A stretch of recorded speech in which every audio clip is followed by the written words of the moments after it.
This guy's body is completely covered in cursed runes and battle scars, and he's treated like garbage by his own team. But why? Born into a powerful family, branded a failure, he exists for one purpose only: to absorb the curses and wounds of the world's hero squad. The silver-haired princess orders him to strip yet another curse from the blonde hero. Crash obeys.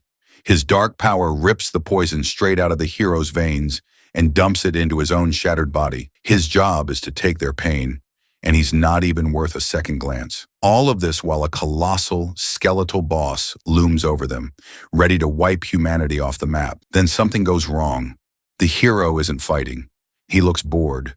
He announces the world is finished and drops the bomb. His real power is regression.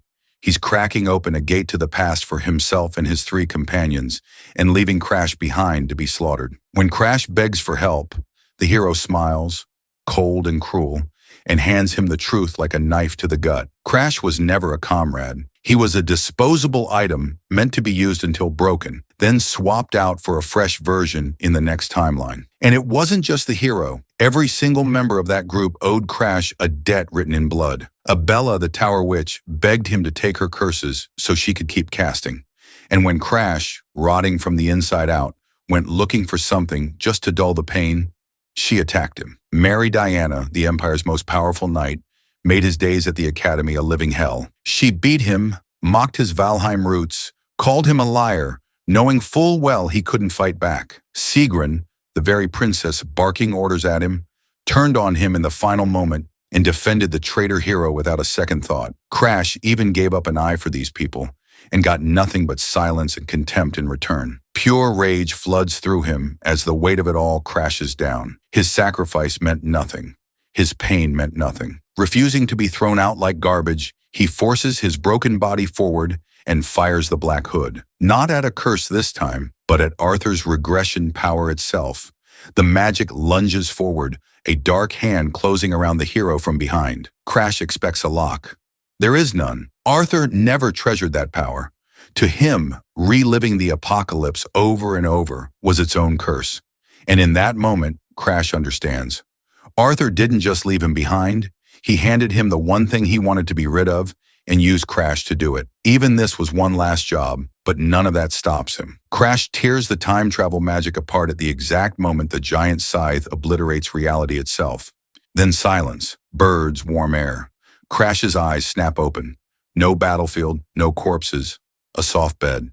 He bolts to a mirror and stares at his 10-year-old face, staring back, wide-eyed, untouched, with no idea what's coming. The regression worked. The power is his now. But this time, the disposable item remembers everything, and he will never be anyone's tool again. The world erosion is a phenomenon that corrodes the earth, dragging it into another dimension. After the event, drastic environmental changes occur, and they worsen with each new incursion. Between incursions, humanoid creatures emerge. They are known as the invaders of worlds. The moment they appear, their malevolent presence spreads terror. People run in panic as they watch the invaders devastate the villages. But there are humans who resist the erosion's advance. They fight against these invading monsters. Knights and mages are among those facing them right now. Together they are called the Blue Generation. The hero whose body can seal curses also joined the Blue Generation. In the end, he is treated like a vessel for curses and betrayed by his own comrades. Crash Valheim lived a miserable life until the day he woke up in the past at 13 years old. He wakes up in shock, realizing his friend's magic worked and sent him back in time. He is in his old childhood room. Moments ago, he faced a deadly cold. Now he feels the summer heat. He understands that his gamble using the Black Hood on Arthur brought him back to Greenpine Manor. The magic not only worked, it also stole Lord Arthur's ability. Confusion floods his thoughts.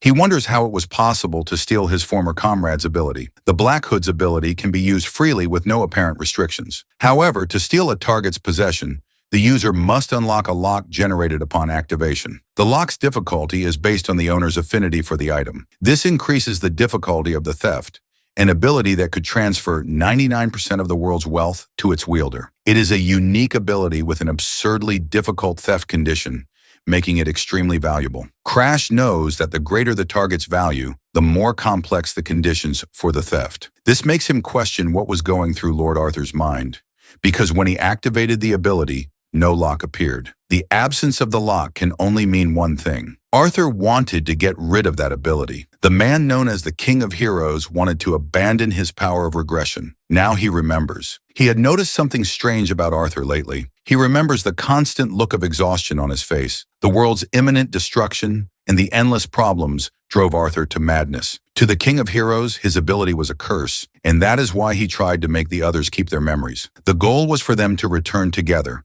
leaving the hero behind. The theft of the ability, however, means something much deeper. It means that the Arthur that Crash knew lost the ability and was left behind in the doomed world. There he is crushed by the Blue Death Knight's meteor. The conclusion is clear that Arthur died to be free of the ability he saw as a curse. The hero laughs and hopes that Lord Arthur is happy and resting in peace. He does this even knowing that Arthur always despised him. After all, stealing curses is not something anyone can or wants to do. They never paid attention to the companion who suffered the most, always in the group's shadows. Back then, exhaustion and sadness consumed him, leading him to cry constantly. Now he understands that Arthur just got what he deserved for being a piece of trash. In the Green Pine Mansion, the hero realizes his body is still very small. Seeing his reflection, he notices he is only 10 years old with a small but already muscular frame. It is the result of wielding a sword every day to survive in the Valheim family, the strongest clan in the Kingdom of Star. His presence in the Green Pine Mansion is proof that the trial ceremony has already happened. The Valheim family's trial ceremony is the ritual where each person's ability is revealed by a contracted god. The god's rank depends on the contractor's quality, but he was the exception among the blessed bloodlines of Valheim. With no martial talent and rejected by all the gods, he is expelled from the main house. That is why he is sent to the Green Pine Mansion, the destination for all the failures of the royal bloodline. Now only he, the greatest failure of the Valheim family, knows something crucial. He knows about the end of the world, an apocalypse that not even the Blue Generation can stop. He wonders if he is capable of stopping this apocalypse, and as a consequence, the complete destruction of the world he knows. Crash Valheim, now a child, punches the air with determination. He tells himself not to be sad. He still does not know if he will be able to stop the end of the world. But Crash is motivated and tells himself that he must stop it. If the world ends, he will die with it. And so he has no choice. Immediately, he starts thinking about the first step to prevent the apocalypse. At that moment, Ariad, his butler, appears to serve the young master. The hero is immensely happy to see that old Ariad is alive. As the sole butler of the mansion, he asks if the young master needs anything. Ariad is the butler who cared for the failure known as Crash Valheim. However, the poison his brother gave him will be used on the butler, marking his first betrayal at 14 years old. A girl eliminates multiple enemies with a single swift strike. A powerful aura emanates from her body as she strikes down her opponents. The knights are in shock as a girl of only 15 has neutralized them all. She is the Sword Saint, Charlotte Valheim, Crash's older sister. Her talent is said to be a phenomenon that appears only once in a millennium. They know she is a genius from another bloodline, and that thanks to her, the Valheim family will never be extinguished. The one who says this is Belakanin, Crash's half-brother, who actually wants to eliminate this entire bloodline. Despite this, they consider Charlotte a huge risk, though they comment that her mother is decent. The conversation then turns to the useless failure of the Valheim family. Belakanin reveals his plan to eliminate Crash and communicates his intention to old Aliad. He argues that the butler's career was cut short because of Crash, offering a motive for the elimination. Belelowin proposes that Aliad give Crash a poison, and in return he will no longer have to worry about his daughter's treatment or money. The butler, however, hesitates as he raised young Master Crash as if he were his own son. Noticing the hesitation, the half-brother cuts him off with a new argument. He asks if he is really going to choose to save someone else's son instead of saving his own biological daughter. The weight of the choice makes the old butler, Aliad, reflect deeply. In the end, he concludes that he cannot save Crash over his own daughter. But in the past, events unfolded differently, and a young Crash trembles in fear. He cries as he sees Aliad on the ground, gravely wounded and spitting blood. The butler apologizes to the young master, confessing that his mission that day was to eliminate him. He confesses to this act even while considering the young master as precious as a son. In that instant, he makes the decision to die in the little boy's place. Crash is crushed by guilt over his butler's death. Iliad eats the poisoned steak in Crash's place, using the poison his brother gave him for the task. Now Crash approaches and asks the old butler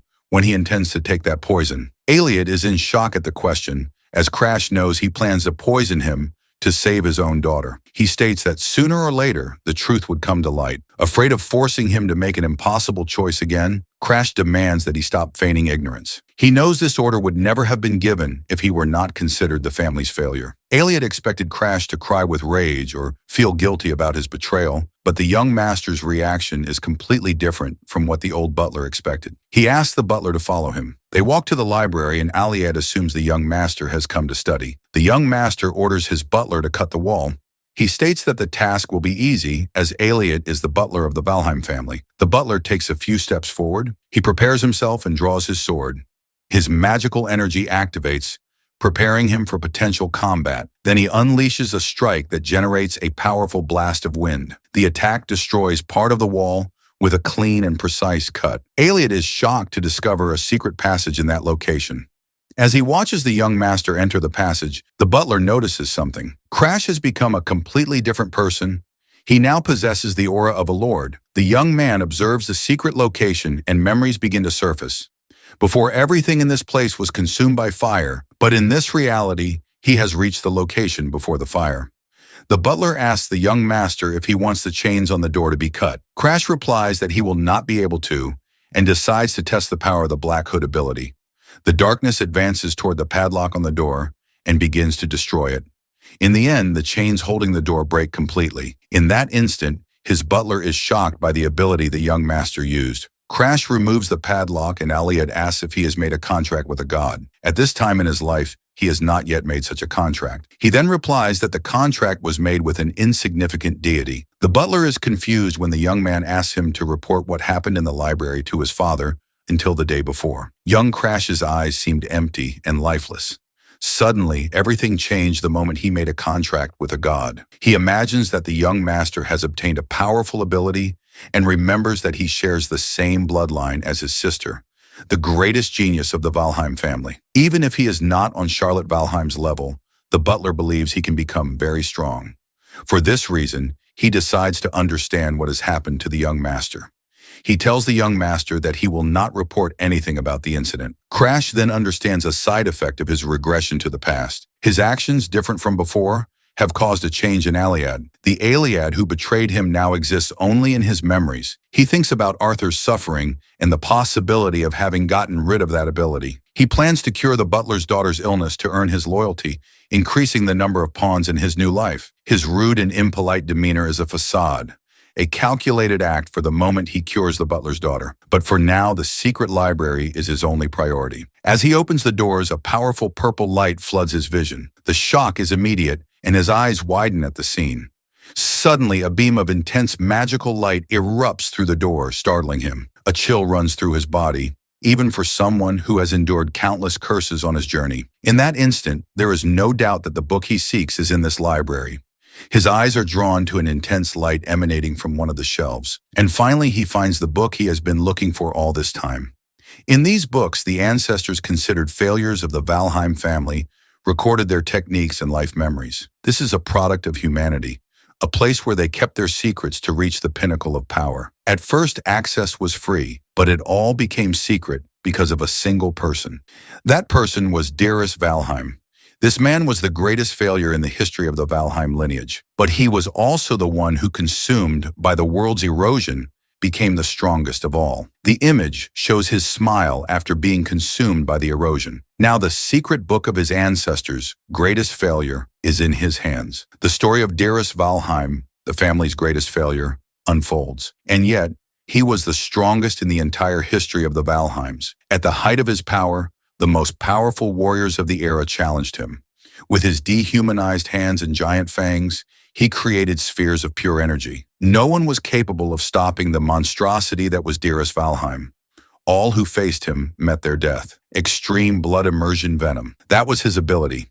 He incorporated the world's erosion into his own body, possessing the insane secret weapon to wield such power. Half of the book is burned, and he assumes that Diamaris went mad as the erosion advanced. He remembers when he was struck by the curse of erosion, weakening it with the Black Hood and compensating with other curses. If the same principle applies to the devastation caused by the extreme blood immersion venom, and if he steals a curse that controls this advance, then he can acquire the strength of the erosion, like Dearest, but without going mad from the consequences. In this way, he can become as strong as Dearest. Confidence grows within him as the plan to control the venom and avoid insanity seems possible. Crash makes a request to his butler, Aliad. He orders that no one is allowed to enter the Green Pine Mansion. The butler obeys and leaves the library. Aliad intends to repay the young master's favor, and that is why he refuses Belliconen's offer. Belliconen is enraged by the refusal, especially when Aliad states that his true master is the young Crash Valheim. Belliconen's fury grows as he thinks about such a failure in the family, and even Charlotte's genius irritates him, all because her bloodline became an obstacle in his path. If it were not for her, both he and Lise would have kept their positions in the direct bloodline. The memory consumes him with rage. He lets out a scream and his butler approaches to ask if he needs anything. Belliconen orders the butler to go to the Green Pine Mansion, where the young Master Crash is. He demands to know why Aliad changed his mind, but the butler replies that he cannot enter the mansion. Aliad blocks entry to everyone, including the head of the family himself. Belliconen is outraged by the audacity of them preventing the owner from entering his own property. The older brother explodes in fury against the younger one, calling him an arrogant failure. Meanwhile, the hero meditates, releasing a large amount of energy in the process. He realizes he has reached the experienced beginner level. There are several stages of aura, and he is in the first, the user stage, as he has just learned to master it. The second stage is the experience level where most aura users are. He has barely reached the beginning of the path, while Charlotte, only 2 years older, is already an aura master. But not even his older sister's terrifying power was enough. In the end, she also gave in, as her power did not work against the erosion. Compared to his sister, Charlotte Valheim, he is nothing more than a beginner. The realization makes him question if he can really save the world. At this rate, his older consciousness observes him, reminding him that he will only know the answer when he tries. He orders himself to stop lamenting because before the regression, he could not even use aura. Now the situation is different. Even if he still cannot compare to his sister, he can get stronger with the secret art, a legacy left by the failures of his family. That is why Crash regains his confidence. He believes he can become stronger and that it will be enough. His butler congratulates him for reaching the experienced beginner level.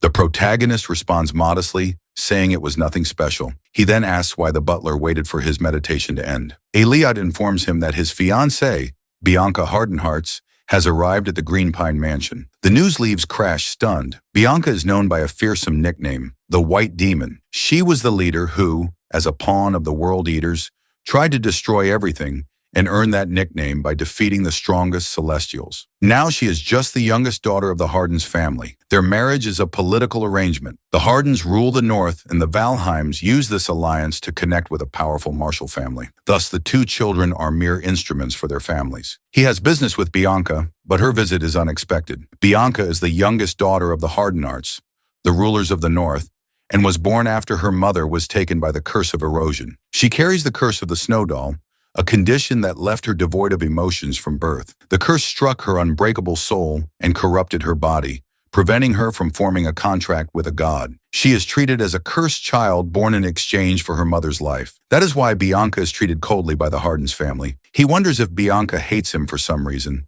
As long as he does not steal her curse, there will be no reason for Bianca to hate him.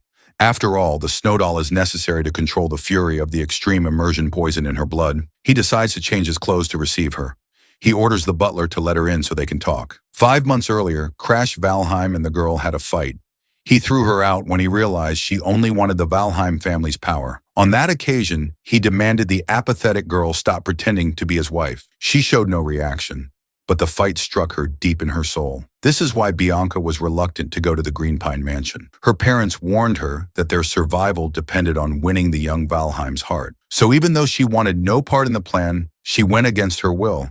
She was told that the fate of the Hardens family was in her hands. She reflects that if she were not being forced into marriage by her family, she would not be stuck with a loser like him. Despite showing no reaction, she feels uneasy, and shows anxiety upon arriving at the mansion. The girl is certain that in an ideal reality, she would reject someone like him. Crash arrives to greet her, and the moment promises to be grim. However, he is kind and says he will reprimand the maid for serving hot tea to his fiancée Bianca. The girl shows no reaction to Crash Valheim's kindness. He comments on the weather and invites her for a walk in the garden to see the flowers. He then asks a servant to bring macadamia cookies for them both. He tells Bianca the journey must have been difficult and that they need to see each other in person since they are getting married. He observes that she speaks as if she is in front of a superior, not her future spouse. The girl notices he is different than before and finds this change strange. Before his gaze was sharp, but now he seems like a completely different person. He observes the nature around them, commenting that the place is very peaceful. Faced with such strangeness, Bianca asks if he is really Crash Valheim. The two stare at each other the moment she asks the question. He controls his reaction to avoid giving himself away. He scratches his head once again, pondering what to say. The young master then asks if he is really so different from how he used to be. In that instant, he releases a murderous intent that Bianca perceives, and a sinister aura envelops him. She apologizes for bringing it up, and he realizes he has scared her. His memories of that time are a mess, and he does not remember how he treated her. Looking at her apathetic face, he recognizes Bianca's signature expression. It is the same expression she wore when he met his end at the Northern Frozen Sea mansion. He tries to change the subject, revealing that he made a contract with God. The woman concludes that his personality changed because of this contract. It is then that he says he has a proposal for her. She asks if the proposal is to annul the marriage now that he has made a contract with God. Crash interprets this to mean she does not want to marry someone like him, and that her desire to annul the engagement reveals her low self-esteem. However, the girl hears his assumption and neither corrects him nor denies the accusation. On the contrary, she affirms that she is his wife and declares that nothing will change that fact. He is genuinely surprised to hear Bianca say this without any trace of a lie. Crash decides to return to the main topic and talks about the ability he has awakened. He reveals that he intends to steal Bianca's curse for himself. She finds it strange that he wants to steal a curse that not even the greatest experts could break. She asks if he intends to handle the curse alone, and he confirms, wanting to use it to grant her any wish. She knows Crash is treated as a failure, and that a barrier exists between him and the main family. The girl deduces that he is tired of everything and wants to use her curse to erase his own emotions. She wonders if this is what they call a disease of the heart. After all, a mage once told her that when someone reaches their maximum mental potential, they get a disease of the heart. Succumbing to this disease can lead a person to take their own life or to become kind, as if they were a different person. It is a dangerous time where certain behavioral changes are warning signs of an imminent end. The mage warned her that if she ever met someone like that, she should stay by their side. In response, she holds Crash Valheim's hand and affirms that everything will be all right. She adds that he needs to learn to control his emotions without relying on the curse. She promises to visit him regularly, perhaps even live near him, and he is astonished as he thought she hated him and rejected the marriage. Bianca replies that even if that were true, she would never abandon someone in danger. He understands that Bianca is the type to act without hesitation once she makes a decision, but she is interpreting everything wrong. He fears she will refuse to give up the curse, and for that reason, he decides to activate his ability immediately. He then activates the Black Hood's ability, which manifests and surrounds the girl. His hand passes through her and begins to steal the curse from her body. The condition for the unlock is activated, but something surprises him in the process. After all, the first condition requires him to become friends with Bianca. Crash realizes this will be a problem, as the curse is recognized as part of her body and holds value because she was born with it. To unlock the condition, he needs to become friends with the White Demon, a task more difficult than becoming her husband. If he sends her away, it is only a matter of time until she becomes the White Demon. So keeping her close is the best option at this moment. Following Bianca's suggestion is the best method, and he welcomes the opportunity to see his wife regularly. Then the girl says she will first confirm with her father if she can live near the hero. She says goodbye, and Crash calculates he will have a month until her return, time he will use to read all the books on secret arts. The next day inside the Green Pine Mansion, something happens. Bianca is back to the hero's complete surprise. She announces that she will live with him in the mansion starting today, and that she expects to be well taken care of. The hero is in shock at the news that he will be living with the girl. The hero begins to awaken. He slowly opens his eyes. He then notices that the girl is sleeping by his side. He wonders if Bianca decided to sleep by his side again. He thinks that if a visitor saw them like that, they would misunderstand the situation. She wakes up, wishes him a good morning, and asks what he is doing there. The protagonist asks Bianca the same question. Afterward, he begins his long and habitual meditation routine. As he stops to think, he realizes that months have passed since Bianca came to live with him. He remembers the day she arrived and announced she would be living with him in the Green Pine Mansion. When she was placed under his care, the hero was completely shocked. She was moving in because her family gave permission without even consulting him. He thought about asking if she would be okay far from her family since she was only 12 years old. But when you have no emotions, affection for family disappears, and she was indifferent. This turned out to be a good opportunity to befriend her and fulfill the requirement to steal the curse. It all happened in the summer, and now it is almost winter, with nearly half a year having passed. The opening of Rahern Academy, established by the Four Great Kingdoms and the Empire, is approaching. It trains people capable of opposing the erosion of the world, accepting students between 15 and 20 years of age. Before his regression, it was this academy that produced countless members of the Blue Generation. It was because of that scum that he died, and the mere memory fills him with rage. Because he knows their weaknesses better than anyone, he will steal their skills. He turns 14 next year, and only 365 days remain until enrollment. That is why he must grow stronger by then, stealing the skills he needs. He is beginning to hit the limits of his talent, which restrict him to the level of a novice, the first step toward becoming an expert. His only choice is to steal Bianca's doll curse as soon as possible and learn to use the blood immersion poison. He enters the room and finds Bianca, who was waiting for him, reading a book. Bianca states that she cannot leave Crash Valheim alone. She follows him everywhere, as if he were a helpless chick. He wonders when she will finally see him as a friend, which is necessary to meet the condition for stealing the curse. Crash considers asking her out, hoping to build the necessary affinity. At that very moment, his butler informs him that an invitation from the Starlight Sanctuary has just arrived. The Starlight Sanctuary is an annual gathering for the youth of the Star Kingdom, an event for socializing and forging connections. He vaguely recalls the event and thanks Aliad for the explanation. Because he was confined to the Green Pine Mansion before his regression, his memories of the event are hazy. Despite this, he accepts the invitation. He suspects a certain person will be there and decides to go. Also, to keep the promise he made to his butler. He announces that he will go to the Starlight Sanctuary with Bianca and asks Aliad to notify the necessary people. Bianca warns him that the other attendees at the Starlight Sanctuary will surely try to criticize him. He knows she is right, but he is more worried about what they might say to Bianca.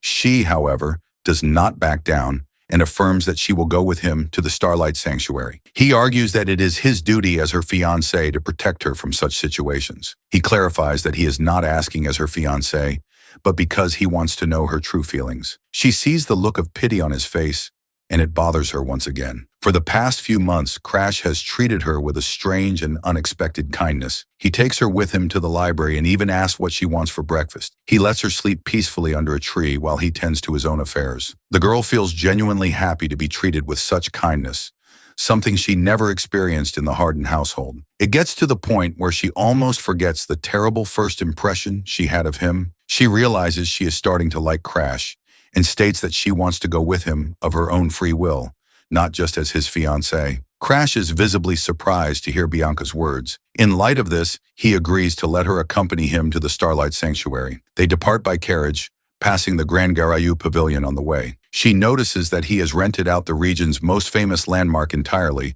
and realizes the immense wealth they possess. In this world, the reason nobles are respected is because they fight the world's erosion in place of the commoners. And yet, these party-obsessed people are considered the future of Starlon. At that moment, the hero and his fiancée Bianca arrive and enter the hall. He doubts there are many decent people in the Star Sanctuary. As soon as they enter, comments arise about him being the family's useless son and her the cursed woman of the Northern Conqueror. Being in the middle of these false nobles will not be effective until someone gets excited by Valheim's arrival, considering him interesting and different from the others. This proves that there are some true nobles in this place. This is Treso Barak Hogma. At his side is the Elflia. And finally, the third is the wood archer Annex Glazer. Together, the trio will be known as the Heroes of Starlon. The reason for their interest in him is specific. The hero is certain it is because of Charlotte, Crash's older sister. She commented that many praised her dress and that no one in the sanctuary is capable of defeating her in combat. Charlotte found the gathering very boring and boasted excessively. Judging by the atmosphere, the hero realizes his sister has already caused trouble and decides to leave the sanctuary as soon as possible. In that instant, Bianca pulls on his suit to get his attention. She tells him not to mind what people are saying, but he replies that he is actually thinking of his sister. He claims he does not care about the insults and notices that she, also a target of their scorn, worries more about him than herself. Suddenly, they overhear people talking about the couple, referring to them without using their names. When the young master and his fiancée Bianca approach, everyone falls silent. They announce the arrival of Lord Darling Danfelion to the Star Sanctuary for the gathering. The center of attention from the alchemy castle Darling appears. He is the strangest among the eccentric nobles. The protagonist's body is covered in curse marks. A person tries to touch his body asking why he is like this. The same person comments that this type of curse erosion can be resolved in a certain way. She claims she can cure him and asks if he is interested in being her test subject. Seeing he has no energy to respond, she assumes he accepts the proposal. She states that the healing session will begin immediately. The woman then does something that makes Crash's eyes go wide. She approaches slowly, intending to kiss him on the mouth. The hero stops him. The figure before him is the Lord of the Alchemy Castle, Darling Danfelion. It is the first time he meets the man who will later be known as the King of Alchemy. In the present, he charms everyone at the ball. The hero cannot believe this attention-addicted stalker is in a place with so many people. The hero then approaches Bianca seeking help to deal with the situation. She continues eating and responds apathetically, saying she will stay exactly where she is. The hero approaches Darling to start a conversation, but the alchemist does not recognize him. However, when the young man introduces himself as Crash Valheim, the name sparks a faint memory in Darling. Then the memory clicks into place. He is Charlotte's younger brother, and the resemblance between them is remarkable. Realizing the connection, the nobleman is fascinated by the fact that he is Charlotte's brother. Darling asks if he has some business with him, and speculates that his clothes must have caught the boy's eye. The hero ignores the taunt and changes the subject, revealing that he knows about Darling's research on the world's erosion. The revelation instantly piques Darling's interest in the boy. Darling remarks that he is quite a provocative boy. He states that his interest is piqued, and the two withdraw to a private room, closing the door behind them. The future king of alchemy asks Crash his age. Darling picks up 2 swords as the hero answers that he is 13 years old. The alchemist remarks that he looks young, but his aura is completely at odds with his age. Internally, he feels like an academy veteran, so he decides to get straight to the point. The king of alchemy orders him to say everything he has to say. In that moment, the protagonist grips his sword and begins to tremble. His eyes widen as he witnesses a bewildering sight. The king of alchemy strikes with his sword, and the boy parries at the last second. He then dodges and asks what Darling is doing, questioning the sudden attack. Darling replies that since he is Charlotte's brother, he wants to test his skills first. This deeply irritates the protagonist, who wanted to get straight to the point. Darling asks what he has to discuss, stating that he is listening to the proposal. The hero prepares to attack, and a dark aura forms around him. The sight surprises Darling, who had considered him a useless boy with no skills whatsoever. The hero states that he trains every day and warns Darling not to use his techniques against a student. He mentions curse enhancement and says he could help the King of Alchemy with that matter. Darling asks what he knows about alchemy to justify proposing a partnership. Hearing the question, the protagonist stares at the future King of Alchemy in silence. He then leaps into the air and spins his body. He places his sword against Darling's neck, ending the fight. He then states that the subject is the research to neutralize the world's erosion curse. He adds that the dispersers have not yet managed to break it using other curses. But to become a first-class alchemist, Darling needs to validate this research.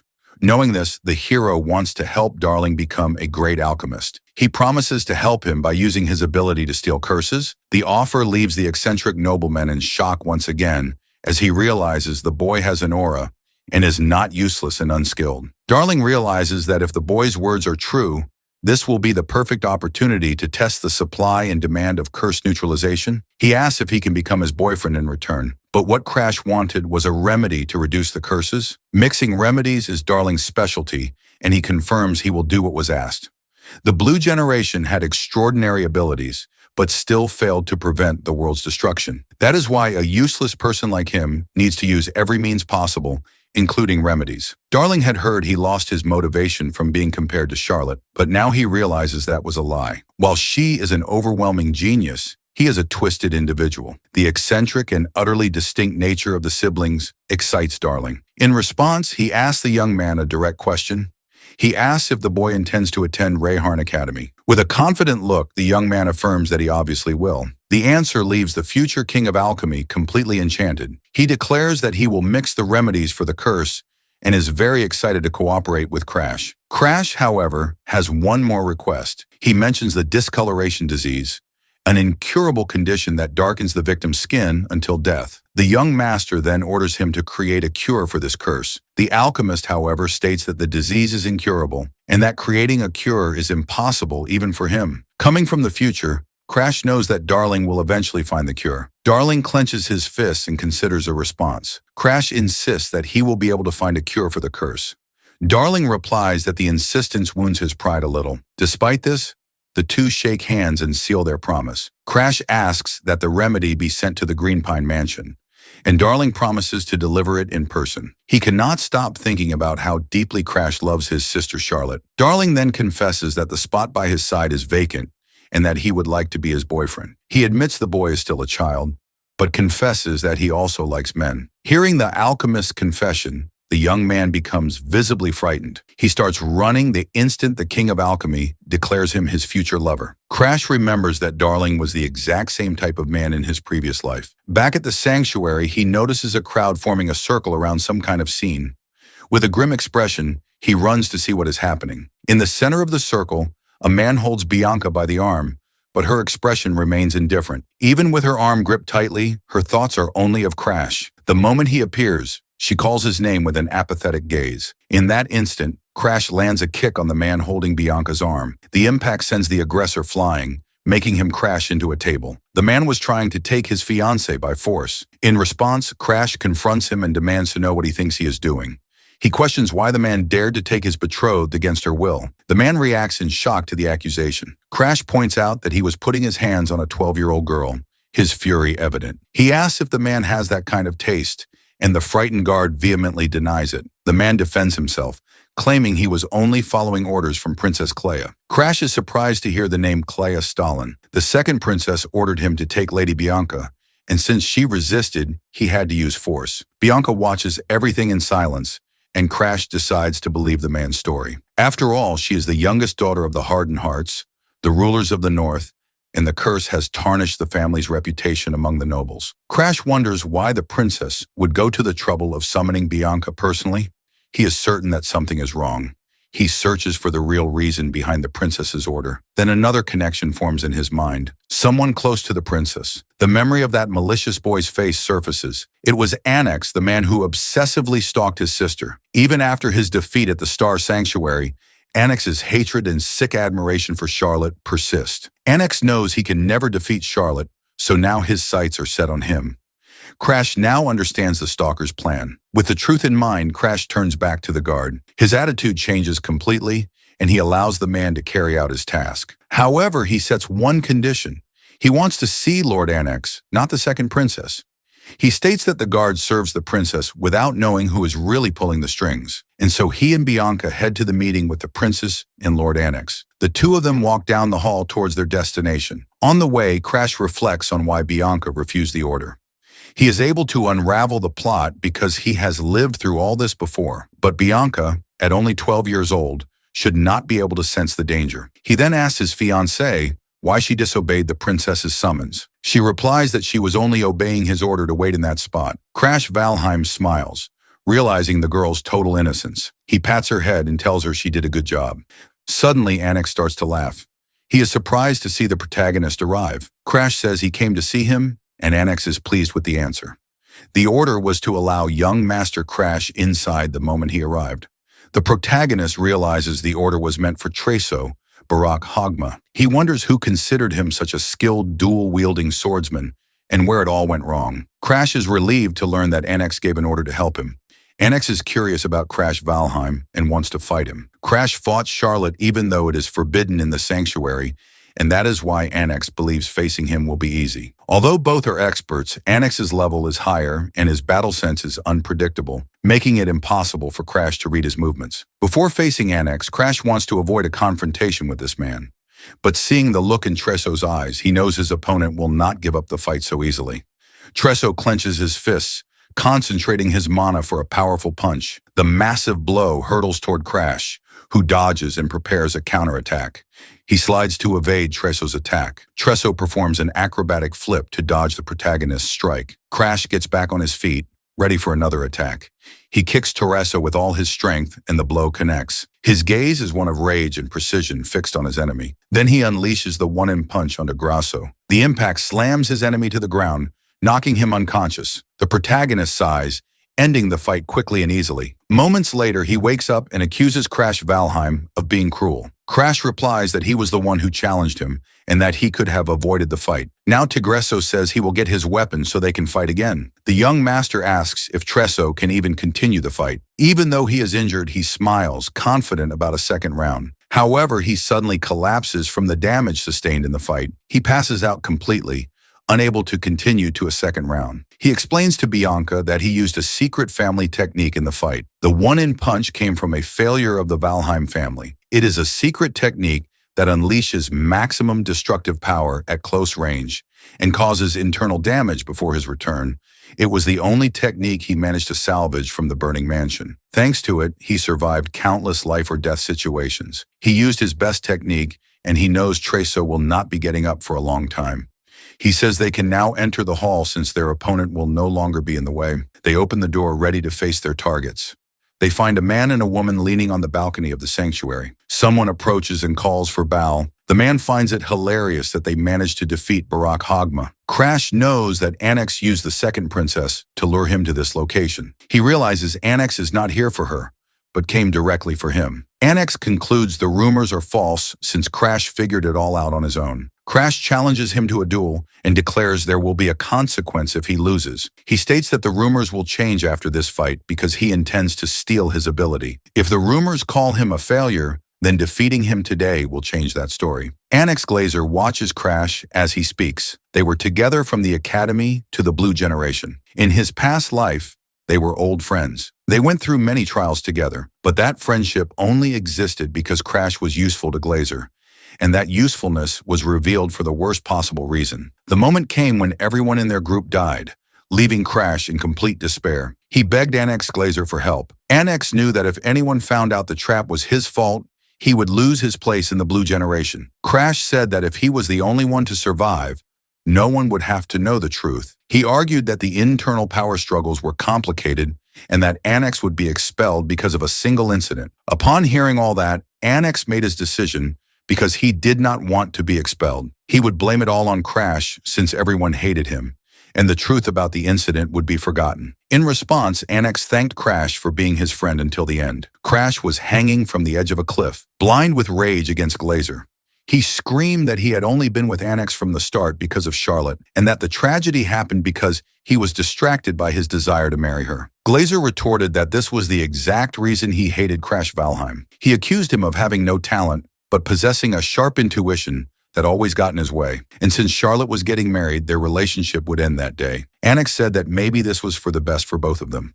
After all, Charlotte would not want a funeral on her wedding day. Crash's strength gave out, and he let go of the rock he was holding. As his body fell from the cliff, he wondered if his life would end like this until someone grabbed his hand. It was Arthur, and the two of them ended up on the same team. However, that was the beginning of an even bigger catastrophe. After that, Annex was expelled from the Blue Generation because of Arthur's testimony, and in his desperation, he tried to marry the princess. Back in the present, Annex comments that Crash's face and way of speaking are identical to Charlotte's. Hearing this enrages the hero as he remembers the past and sees that his enemy has not changed at all. He orders Annex not to speak his sister's name so casually. With power concentrated in his hands, he charges toward the enemy. He declares that just like his sister, he never runs from a fight and always goes on the attack. Annex Glazer shows no reaction. A tree erupts from the ground to block his punch. The hero grabs the branch, preparing an acrobatic move. He then vaults onto the branch to launch another attack, but the branch beneath his feet begins to break apart. It coils around his ankle as if it were alive.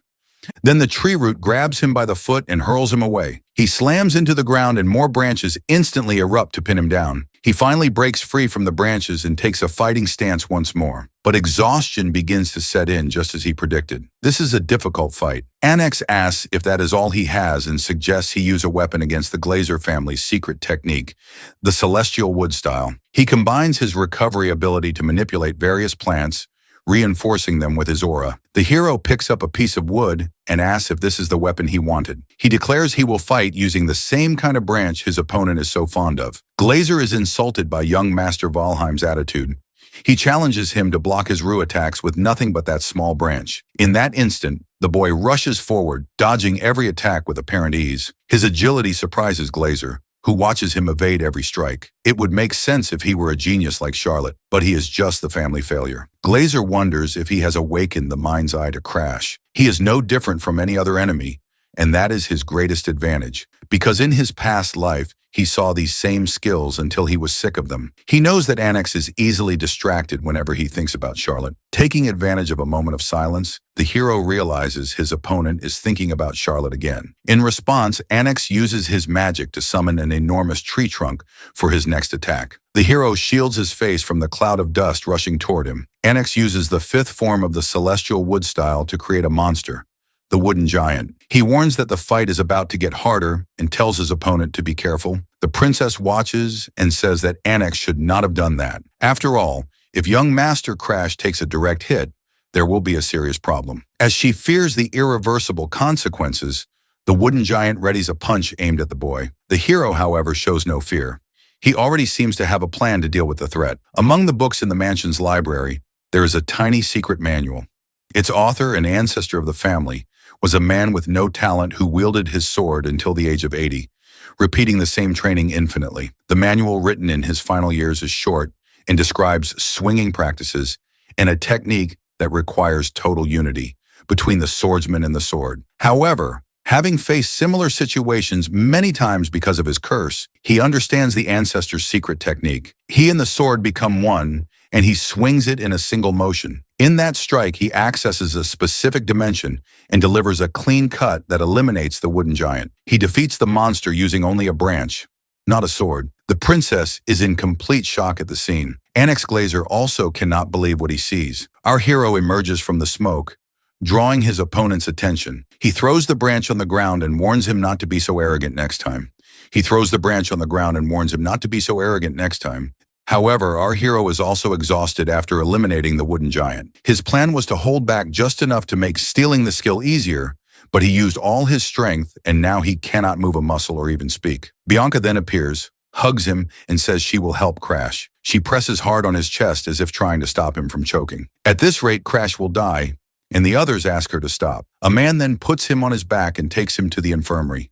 Everyone in the hall erupts into commotion upon realizing he defeated Annex in combat. Rumors spread quickly about the family's good-for-nothing who defeated a noble. No one had planned for something of this magnitude, and the boy will become a celebrity when he wakes up. Besides, something interesting also happened during the fight. Annex's expression worries him, giving him a bad feeling that something is about to happen. The King of Alchemy then states that he cannot die before helping with his research. Our hero wakes up and a while later returns to his training. A week passes since his return from the Star Sanctuary. He recovers from the damage of the sword, aware that his condition would be worse than Annex's if he had used it any longer. If he had not passed out, he could have finished the preparations to steal his opponent's ability. And Crash has two ways in mind to do this. The first method is to unlock the Black Hood's padlock, and the second is to induce the opponent. The method he intends to use is the second one. This method is considered easy, as long as one can overwhelmingly defeat the opponent. Since the wooden giant fell with a single attack, the doubt Annex feels spreads like waves. Losing to the worthless man he despised makes him doubt his own abilities. Even if it takes time, his recovery ability will eventually belong to Crash. This is because he intends to train every day for the next year until the academy to overcome his genes. In that instant, his butler appears to address the young master. He informs him that Belikanin, his older brother, has just arrived at the Green Pine Mansion. Unable to ignore his presence any longer, he allows his brother to enter the mansion. Bianca offers him a glass of water after his intense training. She also comments on the smell of his sweat. He knows that impurities are expelled when expanding his aura, and he did not even notice the foul smell. She asks if he should not take a bath before meeting his brother. Faced with his refusal, she asks him to stay away because of the odor. He asks if she is giving orders to her own fiancé. He realizes how much Bianca has grown after the recent events. Then she starts running away from him, which surprises him. He sees her as a younger sister and cannot resist teasing her. His acquaintances from before the regression would be watching him coldly now. He immediately thinks of Lord Arthur's reaction, which would be completely apathetic. He believes Arthur would call him soft and say that at this rate he would not be able to stop the world's destruction. Thinking of Arthur makes his mind wander for a moment. He hates to admit that, except for the final moment. Arthur was always a hero on the front lines who never let his guard down. The teasing is interrupted when his older brother finally appears. Bellican in Valheim notices the two are having fun and accuses his brother of flirting with his fiancée. The protagonist replies that everyone needs some time to have fun. He reflects that the boy who was once so scared he would not even make eye contact now stares at him directly. He confirms that the rumors about defeating Onyx have spread and asks the reason for his visit to the Green Pine Mansion.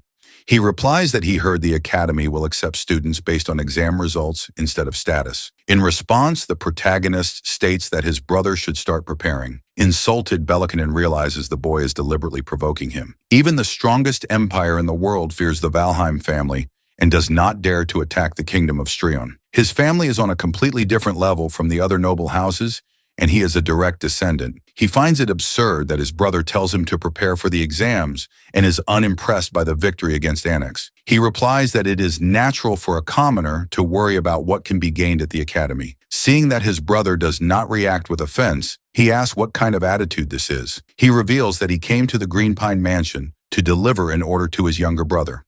The order is to stop the world erosion that occurred on Mount Gerlach. The young man argues that he is only 15, but his brother replies that he will accompany him as a guardian and tells him not to be afraid. He realizes his brother wants to test his strength and keep him under control, and so he agrees to go along. He is more accustomed to fighting the corrosion than to living a peaceful life. Even if it is a trap, he has a plan. He informs Bianca that he will be away to handle the corrosion mission and asks her not to follow him. She replies that she will not follow him and calmly obeys. She comments that it is absurd to send a 13-year-old child to handle this type of mission. Upon hearing the words of the cursed princess, his older brother complains. He protects his fiancée, saying that his brother should not take the words of a 12-year-old child seriously. This statement directly insults his brother's intelligence. The brother reacts with fury to his words. He turns his back and leaves, offended by his younger brother's provocation. Then he tells Bianca that she did a good job, even without knowing exactly what she did. He adds that even without understanding,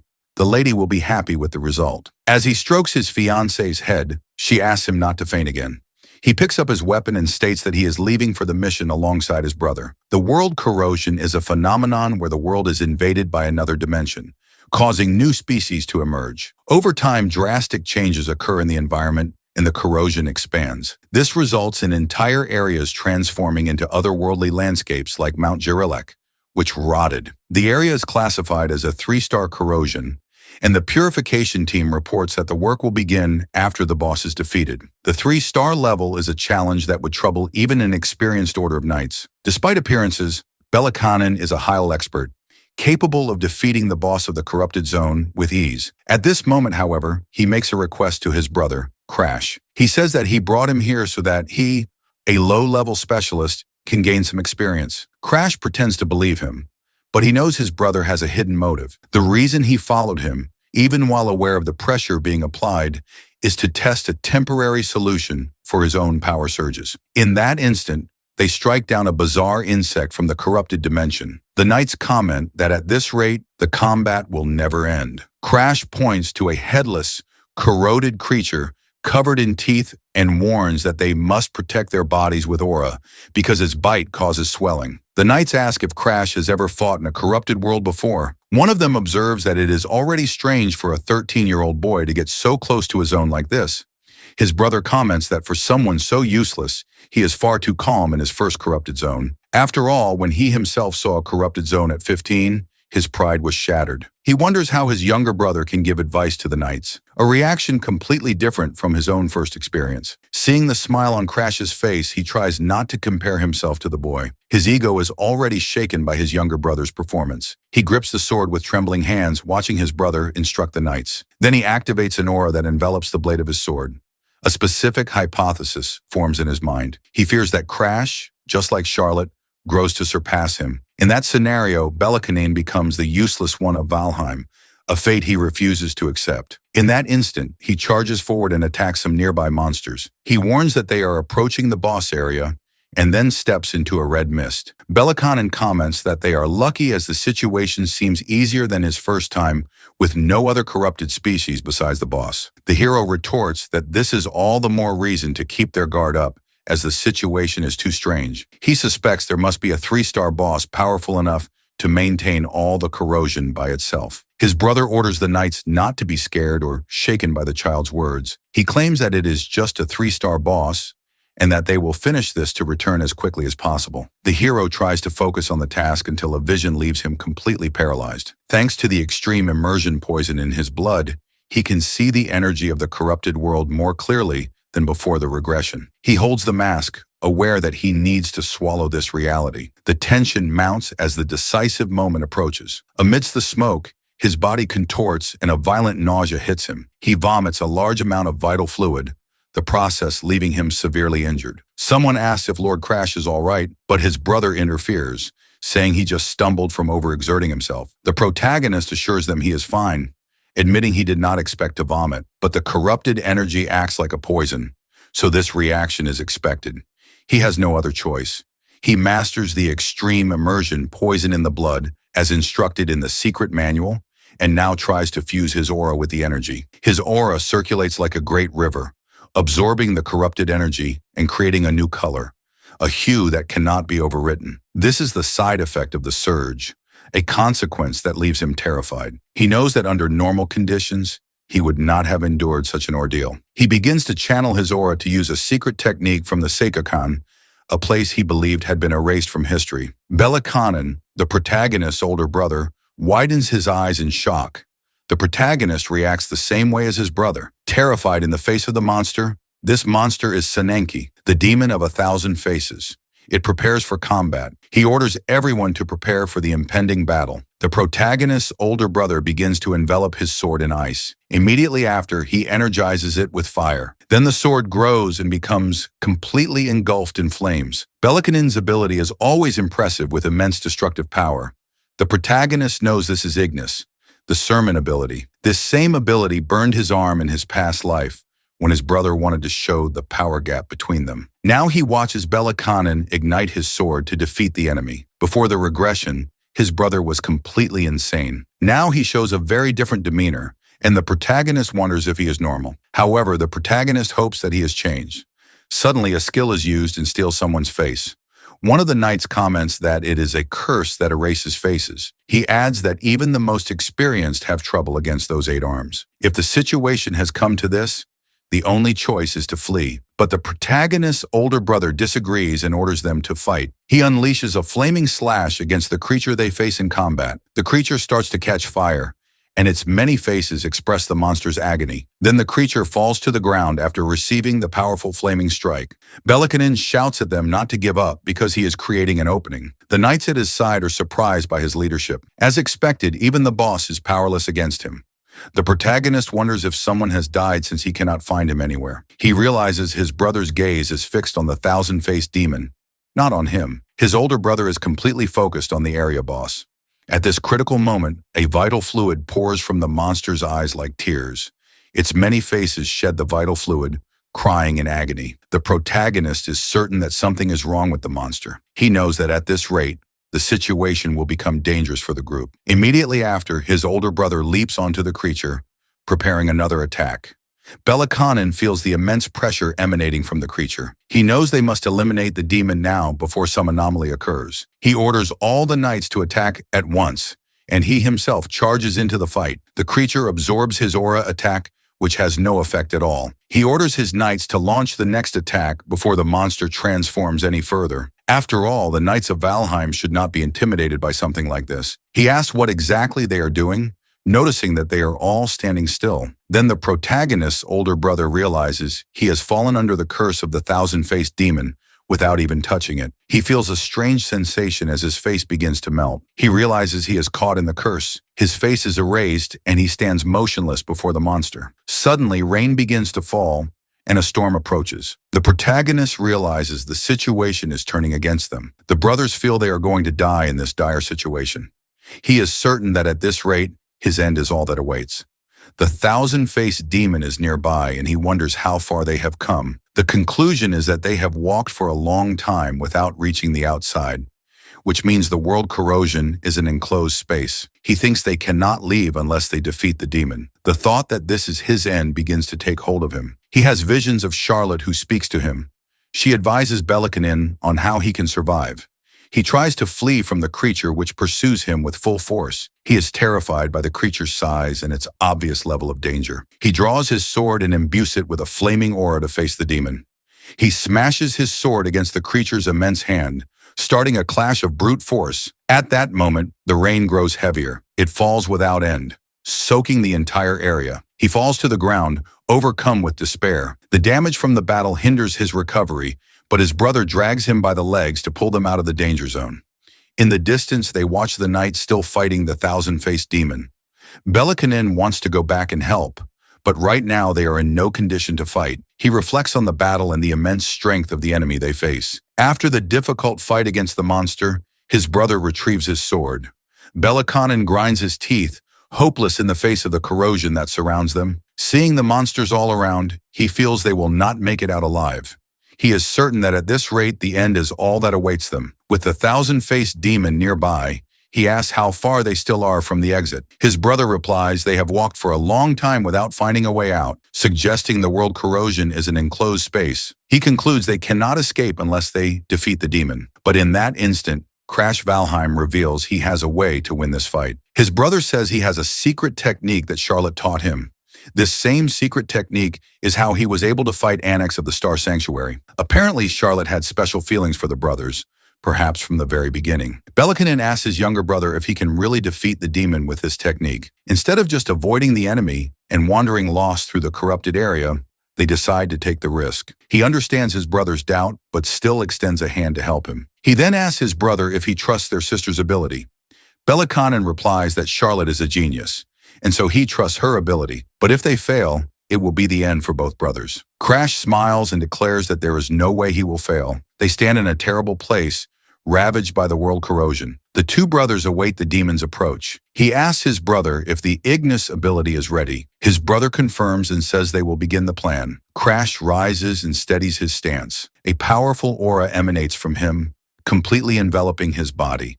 He closes his eyes and concentrates to activate the ability. Belikanin is stunned as he witnesses his younger brother's mature aura. Crash Valheim's sword expands, continuously releasing energy. His brother wonders what kind of focus this is, what kind of aura surrounds him. He has never seen such a pure aura before.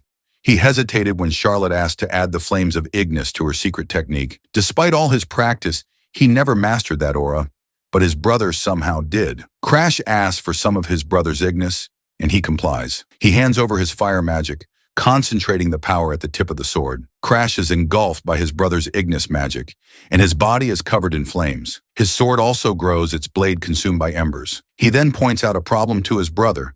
He says he cannot maintain the technique for long and asks his brother to buy him time. His brother watches the flames burning with an intensity he himself could never achieve.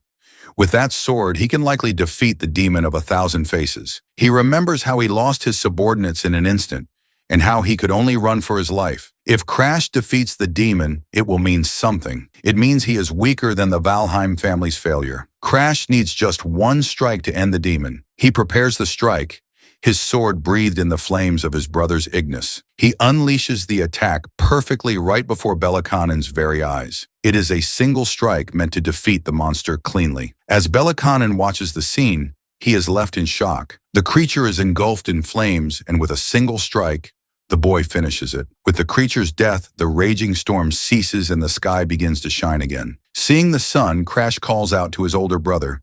He says the terrible situation is finally over. Belakanin is shocked to see how easily he accomplished it all. He begins to laugh and draws his sword. He screams at his brother, intending to eliminate him. He strikes with his sword, but Crash defends using Ignis magic on his own blade. Belakanin is shocked to see it. He wonders why he cannot use Ignis, and Crash thanks Belakanin. He thanks his brother for never changing, for being so predictable. The conditions to unlock Belakanin were clear. First, he had to willingly give a part of his Ignis to an opponent. Second, he had to acknowledge that this person controlled Ignis better than he did. And finally, his pride had to collapse. As this happens, Crash attacks his brother, severely wounding Belakanin. The flames finally incinerate the monster completely. He tears a piece from the monster with his sword. He remembers how in the beginning, he only wished to get along with his brothers. But no matter how hard he tried, that wish never came true. And he was never loved by his brother. The cause of it all was the hostility of Bello Valheim. He still holds a spark of hope that this time, Bloken will recognize him as his brother. With no other choice, he forces the piece of the monster into his brother's mouth. Seeing him writhe in pain, he recalls the sensation is the same as when he was burned on his arms and face. That is why he just watches his older brother writhe in agony. He watches until his brother's legs stop moving. Ignoring the scene below, he raises his gaze to the sky. He notes the irony of such a beautiful day and lets out a low laugh. The news that Lord Belen's Order of Knights has been decimated is announced at the main Valheim house. The corrosion level is raised to 5 stars, requiring a high-class specialist to defeat the monster. The story told is that if Lord Belakanin had not sacrificed himself, Crash would not have survived. Belakanin's personal butler weeps on hearing that his master sacrificed himself to save the useless member of the family. The head butler of Valheim announces that the brother saved by Belison's sacrifice is present. He listens to the conversation where they state that Belen's honorable death cannot be in vain. He realizes they believed his testimony and that he no longer needs to worry about it. Thanks to his brother, he obtained many results on this expedition. He confirmed that he can control the surges that occur in his 6th sense. He became more adept in the use of the extreme blood immersion poison. And through Ignis, he even gained the power of the black flames. Ignis is an ability that can set anything on fire. And when applied to the power of world corrosion, it acquired the effect of the dark flame. His only problem to solve at the main house is the investigation into the abnormal phenomena in the world corrosion zones. He knocks on the door and receives permission to enter. Hearing that the cause of the erosion is still unknown, even if it is the work of a world corridor, its main body is submerged in an eternal dream, and it can only see the real world through its undead minions. He fears running into one of them now that they have started to move. Saphira, a 4th-class investigator from the World Corrosion Investigation, is waiting for him. He notices a black star on the woman's neck. The sight of the black star leaves him in shock. He thinks that he did not expect to find her so soon. He calls her an undead and states that he wishes to make a contract with her. He points his finger at her and declares that he will erase her immortality. She smiles, realizing that he is the regressor. Surprised, she drops her disguise and reveals her true sinister form. The Crimson Immortal, Garden August, is imprisoned. In the previous timeline, under Arthur's orders, an attempt to steal her immortality fails. Arthur explains that the Immortal will be trapped in a cycle of regeneration, unable to command her forces. The reason the Immortal has so many minions is that a curse prevents her real body from moving. The woman questions what is so regrettable about this, recalling the problems they faced when she raised the level of the corruption zone. Lady Sigrun warns her not to feign innocence, even if that was not her true intention. Arthur interrupts, stating that this will solve the Immortal's problem and orders an end to the useless discussion. For him, however, the situation is a shame. He regrets that Crash failed to steal the curse of immortality. Even if the boy is reborn, the task will remain impossible for him. The condition for success is absolute. He would need to become stronger than the Immortal herself. Back in the present, the woman smiles and asks if he is the regressor. She reveals her true face and declares she has found something completely useless. He responds by asking why she believes he is the regressor. She explains that a mere child proposing such a bold deal can only be a regressor. She accuses him of lying since a regressor trapped in the gears of time could not eliminate a being who transcends time itself. The boy points his hand, his ability active, and assures her he is not lying. After all, his ability is capable of stealing her immortality. He uses the Black Hood's ability and a purple spectral hand envelops the woman. She clenches her fist, beginning to manifest her own energy. To find someone capable of eliminating her, she continued to increase the world's corrosion. And now, someone capable of stealing her curse of immortality finally appears. He presents his condition. He needs her help to become stronger. He explains that the ability can only be activated when he becomes stronger than her. He would become her disciple, and in return she would sell her own soul to be free of the curse.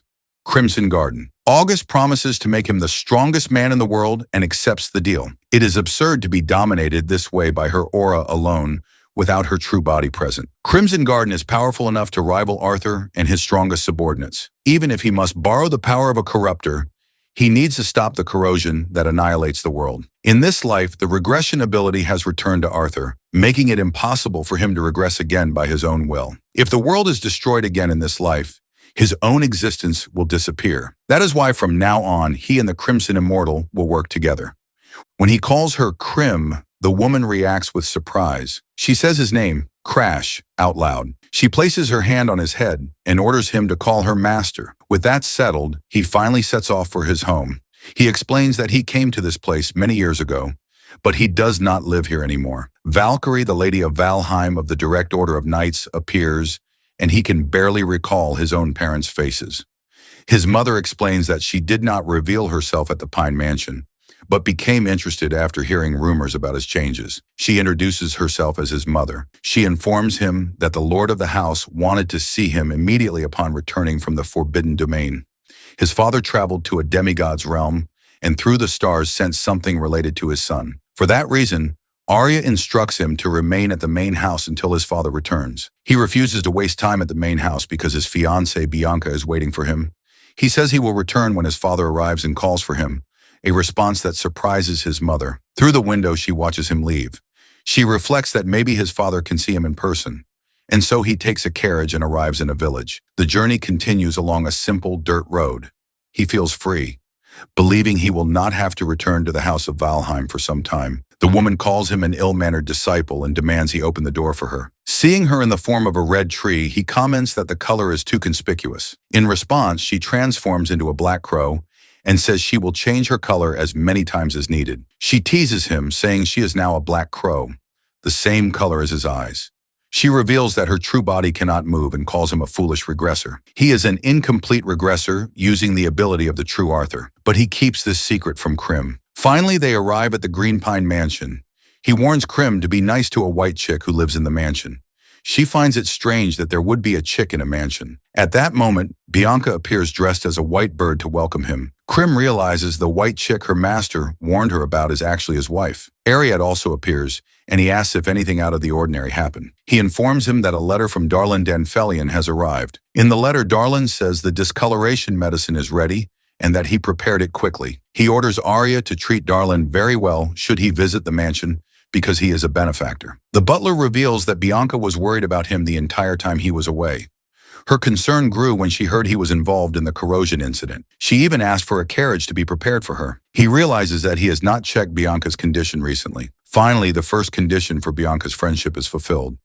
The first condition is unlocked, greatly surprising the hero. She asks if there is something wrong with her face. The hero denies it and says he just wanted to introduce a new friend. He introduces the creature as Crim, and the girl takes it in her hands without hesitating. She hugs it tightly as if it were a stuffed animal. The hero tries to warn her that Crim will not like the gesture. Now he wants to figure out how to unlock the lock on her friendship. Normally, an important person is a family member, a friend, or a lover, and the last option seems the most likely. Then she releases Crim, who flies off completely disoriented. However, the hero does not want to become the lover of an emotionless Bianca. These were not the conditions before his regression, and besides, he is an adult on the inside. The pale girl seems to like Crim and refuses to let him go, so he decides to have a serious talk with Crash. He wants to test his own strength and heads to the training area. Crash considers his level pathetic for a regressor. He states that the young man has mediocre talent. Even using his past experiences and secret techniques, he barely manages a decent result. But all this effort can be surpassed by a true genius in less than 5 years. However, Crash has a proposal. This only applies to talent, which means nothing in the face of Crim, because the hero has a unique skill, the ability to steal talent from others. He never would have escaped rock bottom, but now this body will lift him up to conquer everything from the heights. And finally, Crash has one last thing to add. Assuming a human form, he declares that in the end, he can even steal his immortality. The hero watches and feels motivated by the immortal's words. He replies that it goes without saying, and that he will obviously steal his immortality in the end. A few days pass and Darling arrives at the Green Pine Mansion to meet the hero. She calls him dear and asks if she kept him waiting long. The protagonist asks if she brought what he asked for. Then Darling reveals the darkening potion intended for the butler's daughter. The protagonist comments that Darling has always been an alchemy genius, and he thanks her. However, something seems to be bothering the alchemist. Suddenly, she hugs the hero, which leaves Crash visibly irritated. He pushes him away, but Darling insists he needs to tell him something. The alchemist reveals that Annex has changed. Annex had stopped training after losing to Charlotte, but returned to his routine after the incident at the Star Sanctuary. The hero realizes his rival was inspired after losing to him at the sanctuary. He tells Darling that if he is done talking, he can leave as he now has plans beyond Valheim. The crow intervenes, saying he was already planning to use the alchemist to strengthen the boy's mediocre body. Anyway, he orders Darling to prepare a few items like a potion that enhances physical attributes and aura. These elixirs are extremely expensive, and their secret crafting techniques are closely guarded. They are items for a select few far beyond his reach, but the crow knows the formula and just needs to pass it on to Darling. The crow then asks if there is anything else he should expect before the tournament. After hearing about Annex, the hero asks Darling to craft a specific elixir for him.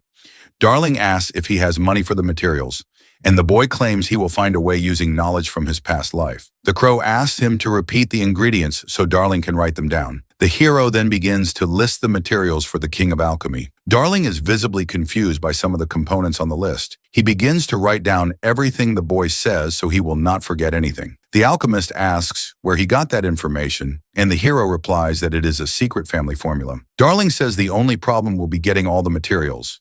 He explains that it is impossible to get Sun Snow's core or the Golden Dragon herb. Suno's core is only found in the steep corrupted mountains to the north in Hardnart territory. The Golden Dragon herb is a phantom item that grows near Golden Dragon nests in the remote regions of the Empire. They could buy it on the black market, but if the Empire found out, the consequences would be disastrous.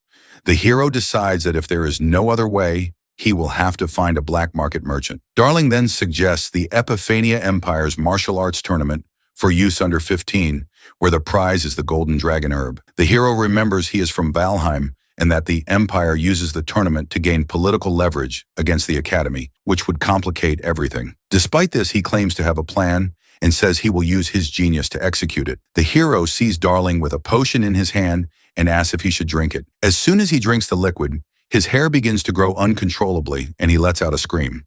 He realizes he has turned into a woman, a disguise to prevent his identity from being exposed during the tournament. Darling hugs him and says that all he needs to do now is enter the competition as a girl. The crow watches the entire scene, incredulous at what he is seeing. In response, the protagonist activates his cursed stealing ability to frighten Darling. Terrified, the alchemist immediately apologizes. A few days pass, and the hero now trains intensely with the crow. He concentrates his energy while the crow concentrates his. Red energy envelops his entire body, and then he beats his wings. With this motion, he fires blasts of magic toward the protagonist.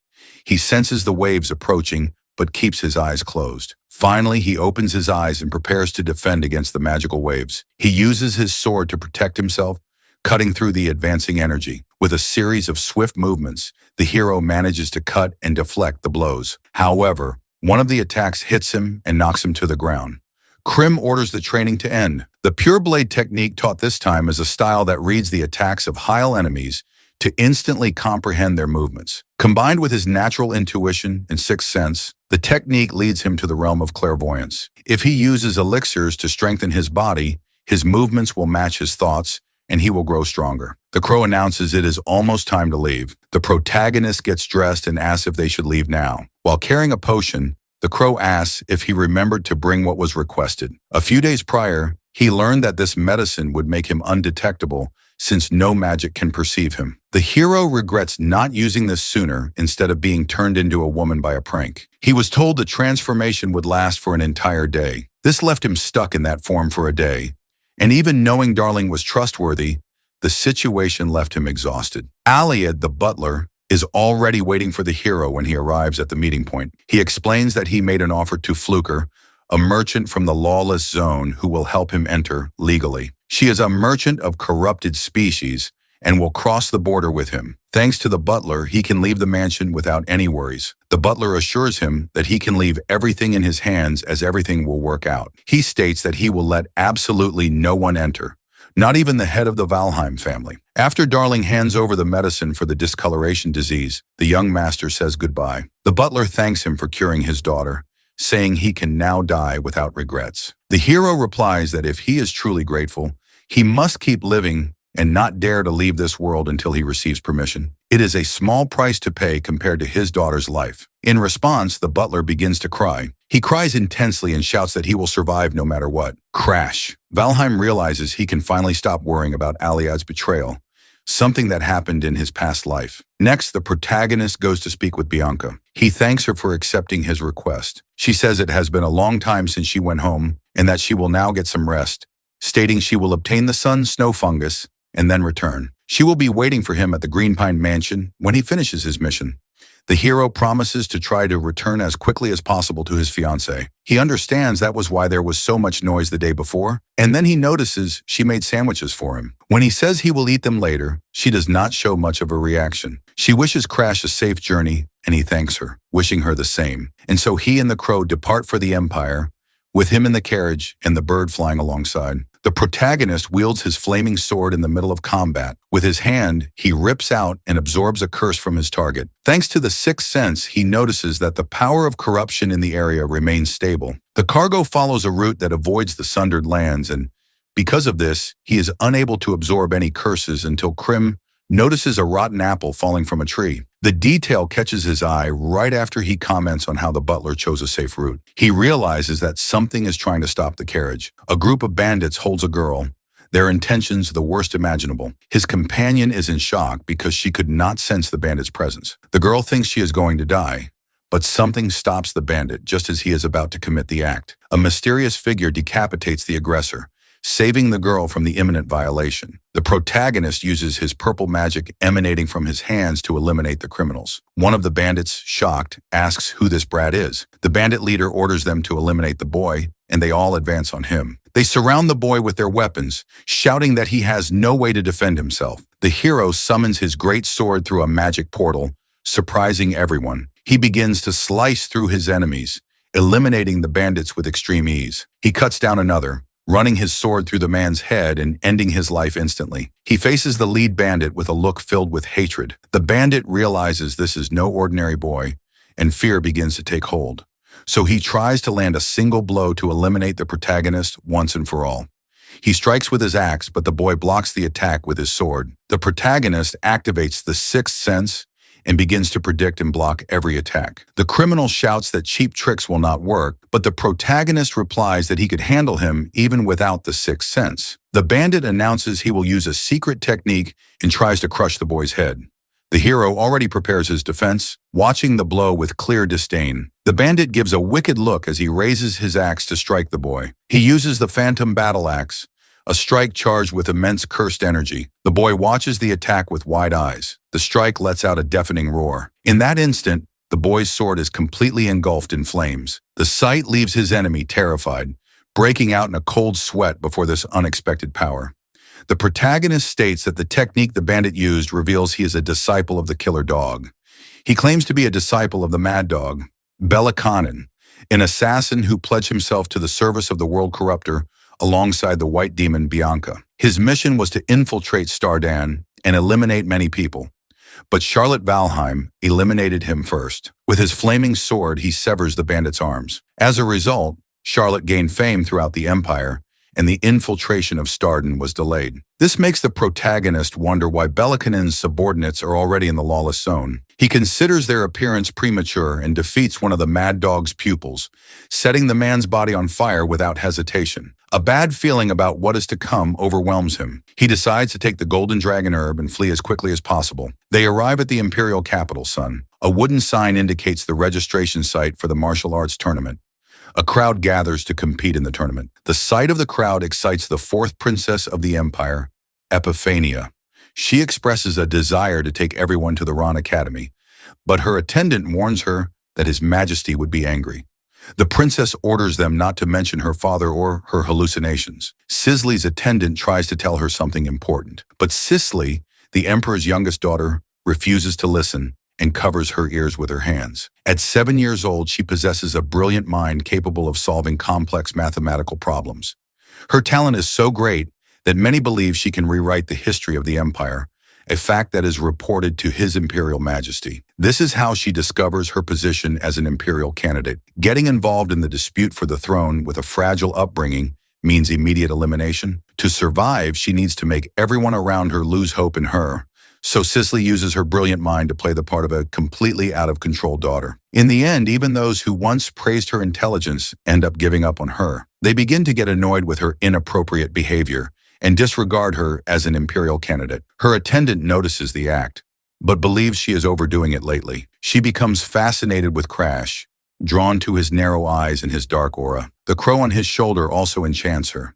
She sees him as a villain and suspects he might be a Valheim, an arch-enemy of the empire. She trusts her intuition, convinced that he is a Valheim, even though the presence of a member of that family in the empire is unthinkable. So she jumps from the mezzanine, determined to confirm with her own eyes whether or not he is a Valheim. She runs towards him, intending to expose his true identity. Suddenly, she stumbles. The moment she falls, she instinctively uses telekinesis, but the protagonist catches her, stopping her from hitting the ground. He softly says she is a troublesome girl.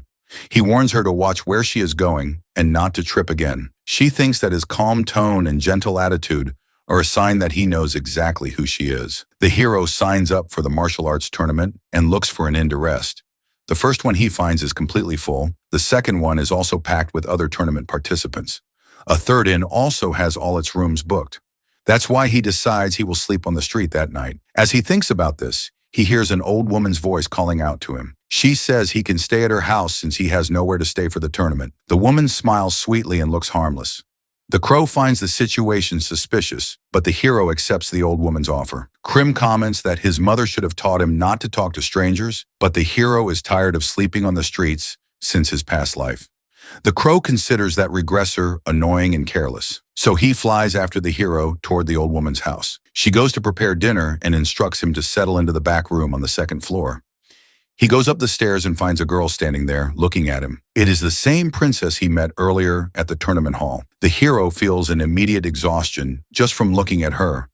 He realizes he has fallen into a trap and decides to ignore her, heading to the room to avoid trouble. He is about to open the door, but she stops him. She accuses him of ignoring a girl who is trying to talk. The hero is visibly annoyed by her words. He states that she is not his type and that there are more beautiful people in the world. He decides not to answer, and the princess finds him even more mysterious. She follows him down the hall, chattering nonstop. The hero gets irritated and orders her to stop following him. The girl insists they will have dinner together and that she wants to know more about him. The hero refuses to talk, saying he is not in the mood. She asks if he is being serious. She reminds him that she is a princess and that he should not act this way toward her. She calls him by his name, Crash of Starlon, and glares at him with a threatening look. The hero realizes she figured out his origin from a trivial conversation. She reinforces that it is unacceptable for him to act that way, especially since he knows she is a princess. She calls him by his real name. A deep sense of unease takes hold of him. He denies knowing what she is talking about and treats her like a child who should finish her dinner and go to bed. She questions him, asking who he is calling a child. Her attendant asks the princess if that young man is really from Styron. The princess replies that while the language is the same, Styron has a unique intonation and pronunciation, free of the empire's accent. Noticing such a subtle difference is a feat only the princess could achieve. Her mind can analyze details an ordinary person would miss. His reaction confirms that he knows her well. The princess has an ability akin to a mind's eye. She declares that things are about to get interesting and orders them not to capture or interrogate him. She then asks if there has been any news about her sister, and the attendant confirms that everything happened exactly as the princess predicted. The third princess, Sigrun, is a completely different person than she was a year ago. Something about her is not right. This change frightens the princess, who senses imminent danger. That bad feeling was right. At this rate, The first and second princes are in grave danger. Sadness consumes her, for a rain of blood is about to fall upon the imperial palace. Meanwhile, the hero eliminates bandits with brutal strikes. A single punch is strong enough to send a man flying through the air. He takes down all his enemies with overwhelming force, and with the preliminaries over, the four victors withdraw. Everyone's attention turns to the narrow-eyed man, a possible resident of the underworld,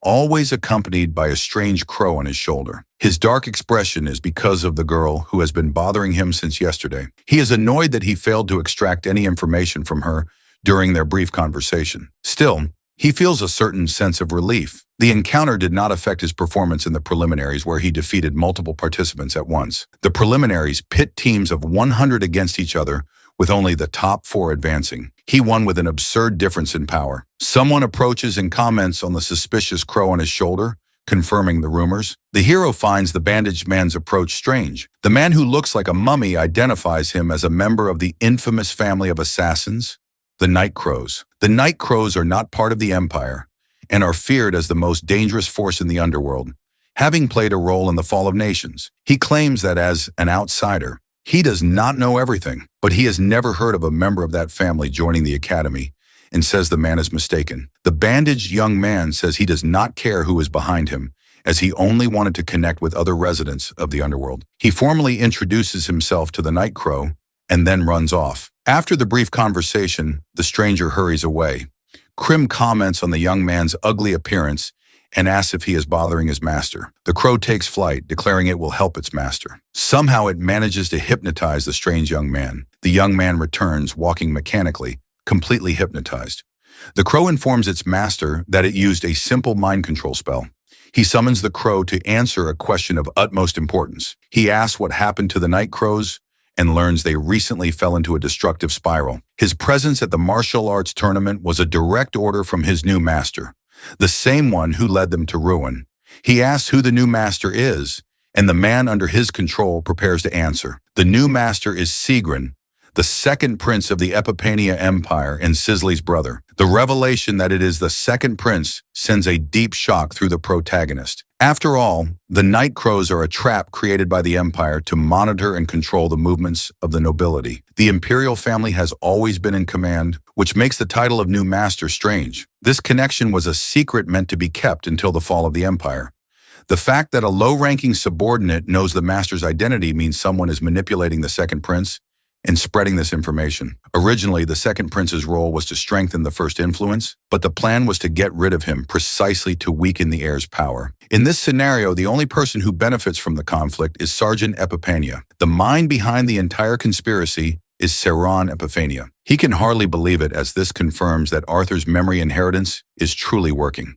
If this is true, Serge's next target, now with memories of the future, is the man who sacrificed himself after hiding the Emperor's symbol, the White Dragon Pearl. His other target is the fourth princess, Cicely Epipania, the one who made Arthur an emperor in name only to one day hand him the throne she conquered. Saran has already tried to eliminate the troublesome Cicely. If she becomes empress, the empire will suffer a devastating collapse, and its fall will unleash a tide of corruption upon the world. To prevent the end of the world, he needs to interfere with her plan and steal her ability. He asks the crow for help, instructing it to return to its normal activities and act on the information it received. The crow agrees to help this time, as it was its own decision to lend its power. The crow asks what to do with the hypnotized man, and the answer is that he has already served his purpose. So the crow decides to make him one of its servants for now and flicks a feather at his face. The man begins to babble unintelligible words. The crow orders him to return to his place, and the man obeys and withdraws. The time has come to use their appearance to his advantage. They will find the real Night Crow,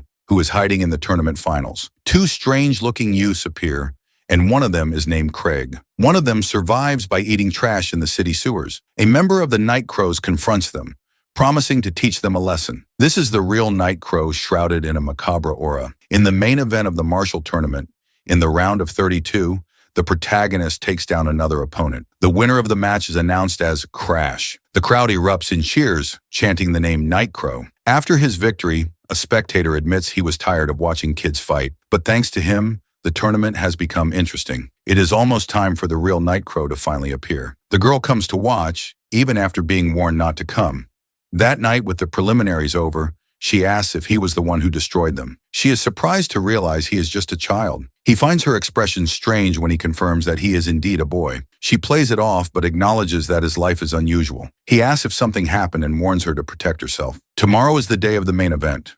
As they prepare for sleep, the girl reflects on his words. She suspects something happened in her absence and wonders how he got that information. This makes her question the reliability of the royal spy the woman hired. As a precaution, the princess's aide decides to check everything again. She concludes that if Sisley is still around, even after the warning, it is because she has already figured out Sergen's plan. That is why he finds the name Night Raven so imposing. He and Crane wait for the real Night Raven, wondering if the enemy knows about the ruse. He arrives at a catacomb and a voice suddenly catches his attention. The figure asks if he is enjoying pretending to be the Night Raven. The situation is similar to his previous encounter with the Mummy Boy. On that occasion, he said he did not expect the Night Raven to reveal himself so soon. Suddenly, the figure draws 2 daggers and begins to spin them deftly. In the blink of an eye, the attacker vanishes from his sight. He reappears with twin blades, but his target dodges with a simple tilt of the head. In response, he moves in with bare hands to immobilize the Night Raven.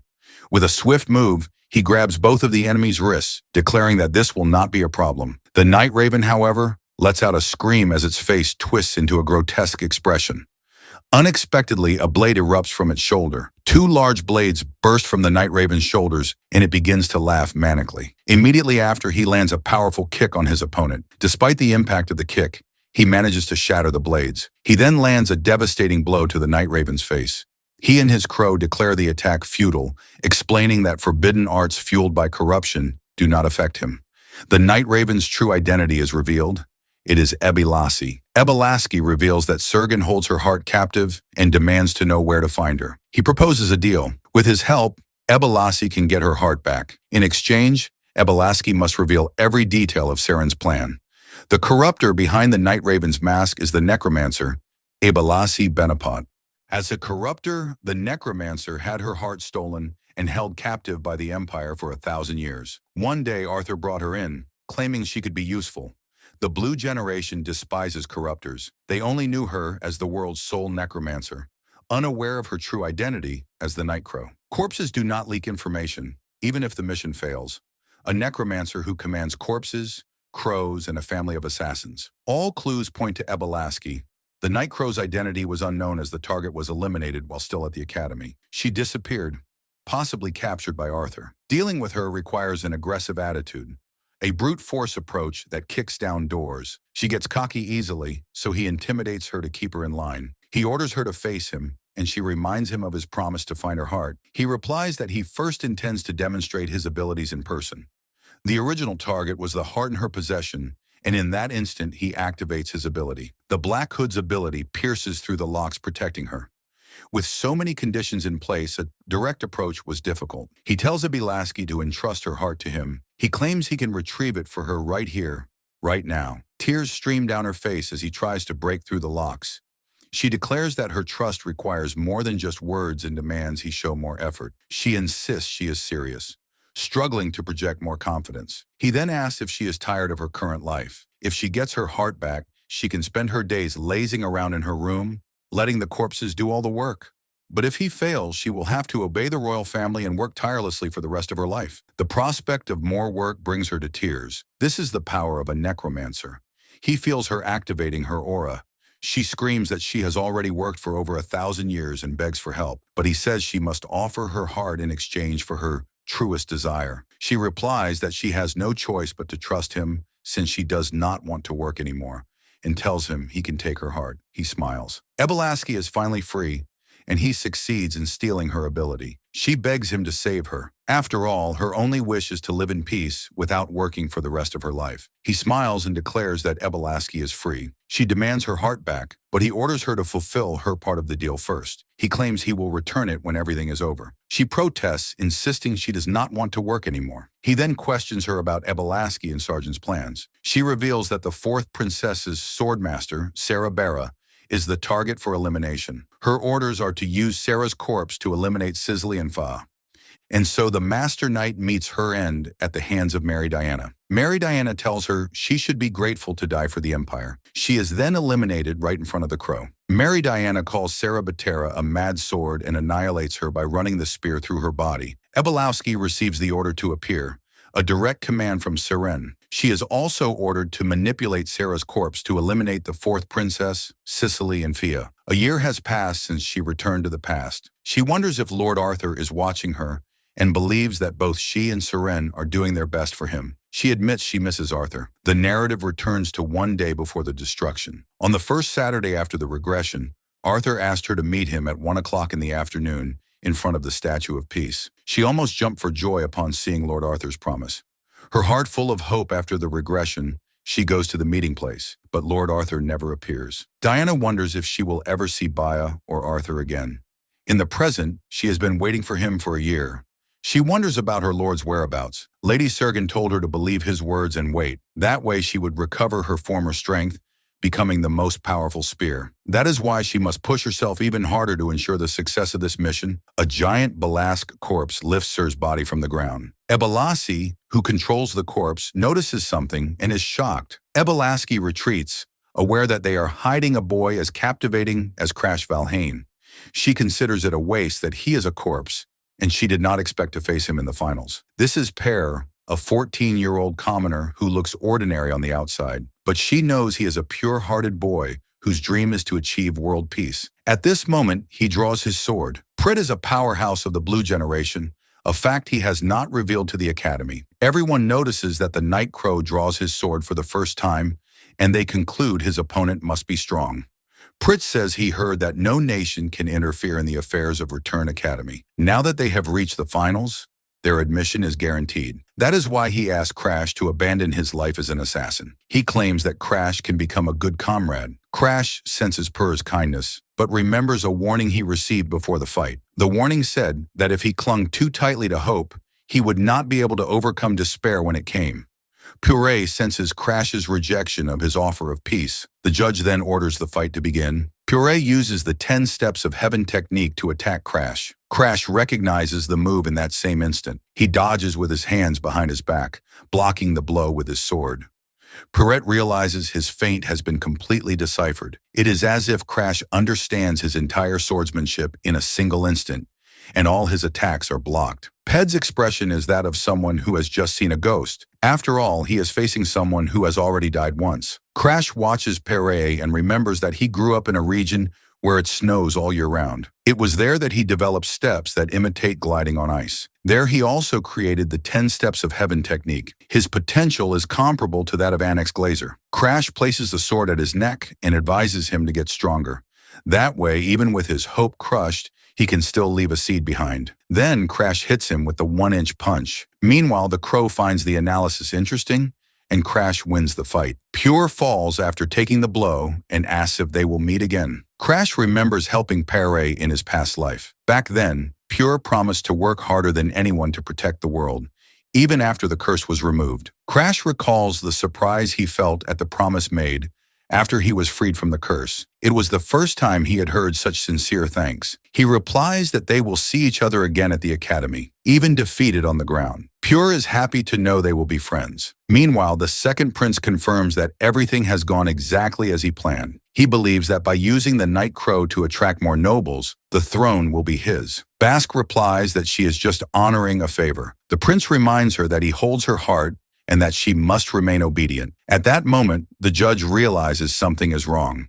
A group of people approaches, interrupting the event. The judge warns them, reminding them that the second prince is present, but the newcomers announce that this is an official matter. They are the Black Dragon Knights. Everyone wonders about the presence of the order responsible for punishing criminals. Lady Diana then declares the arrest of the second prince on suspicion of involvement in the murder of the fourth princess, Cicely Epiphania. He is detained immediately and begins to question the reason for his arrest. Lady Diana replies that an assassination order against the fourth princess issued by him was found in the Night Crow's hideout. The prince denies it, insisting he never wrote such an order. He asks Balask what she is doing. He then demands that she eliminate the bastards who are framing him. At that moment, Sarah Beater appears with Cicely, proving that none of them were eliminated. Sarah states that they should forget the murder accusation. After all, not even the shadow of an assassin was seen, and everyone believed they were dead, which leaves Diana in shock. She realizes that Cicely, Ephania, and Sarah are still alive. Stunned, Diana wonders what is happening. On the night Sarah was supposed to be eliminated, Cicely's intuition proved correct. Cicely warns Sarah that they cannot trust the royal spy they hired. For this reason, Sarah decides to check the information again. Hearing the warning, she finds it impossible that the spies inside the palace could betray them. Still, a bad feeling overcomes her, and she goes back to speak with Her Highness immediately. The crow offers Sarah Batera the temporary power of immortality in exchange for her life force. The voice of Crash's crow echoes directly inside Sarah's mind. In that instant, she is consumed by the curse of immortality.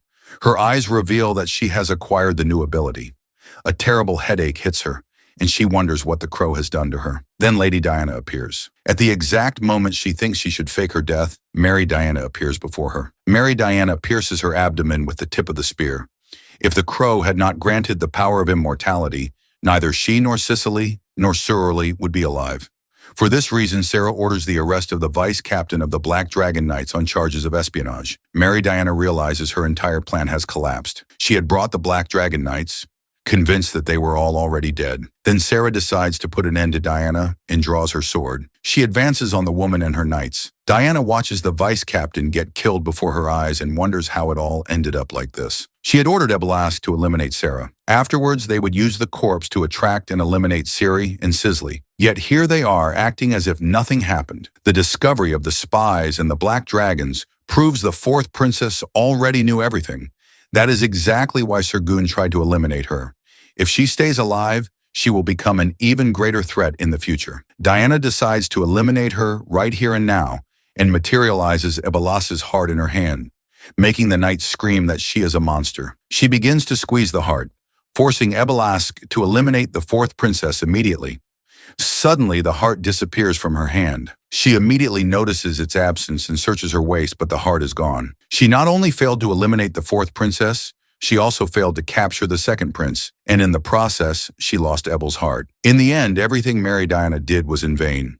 The realization of her complete failure leaves her dark and desperate. Now only one option remains: to eliminate the princess with her own hands. With everyone distracted by Ebelask, she sees her only chance and advances on the princess. Then she leaps and the ground shatters beneath her feet. She uses the absolute speed technique. At maximum acceleration, she charges with her spear directly at Surly. She attacks with full force, determined to eliminate the princess.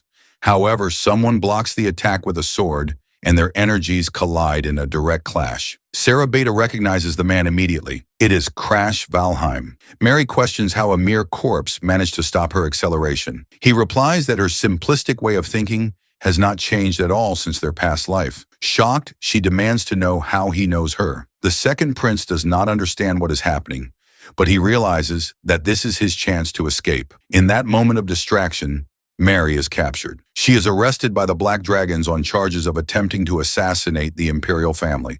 Her arrest is announced publicly, and she is consumed by rage. Even with her plan exposed, she should not have committed such a reckless act. In desperation, she cries out for help to Sirin and Arthur.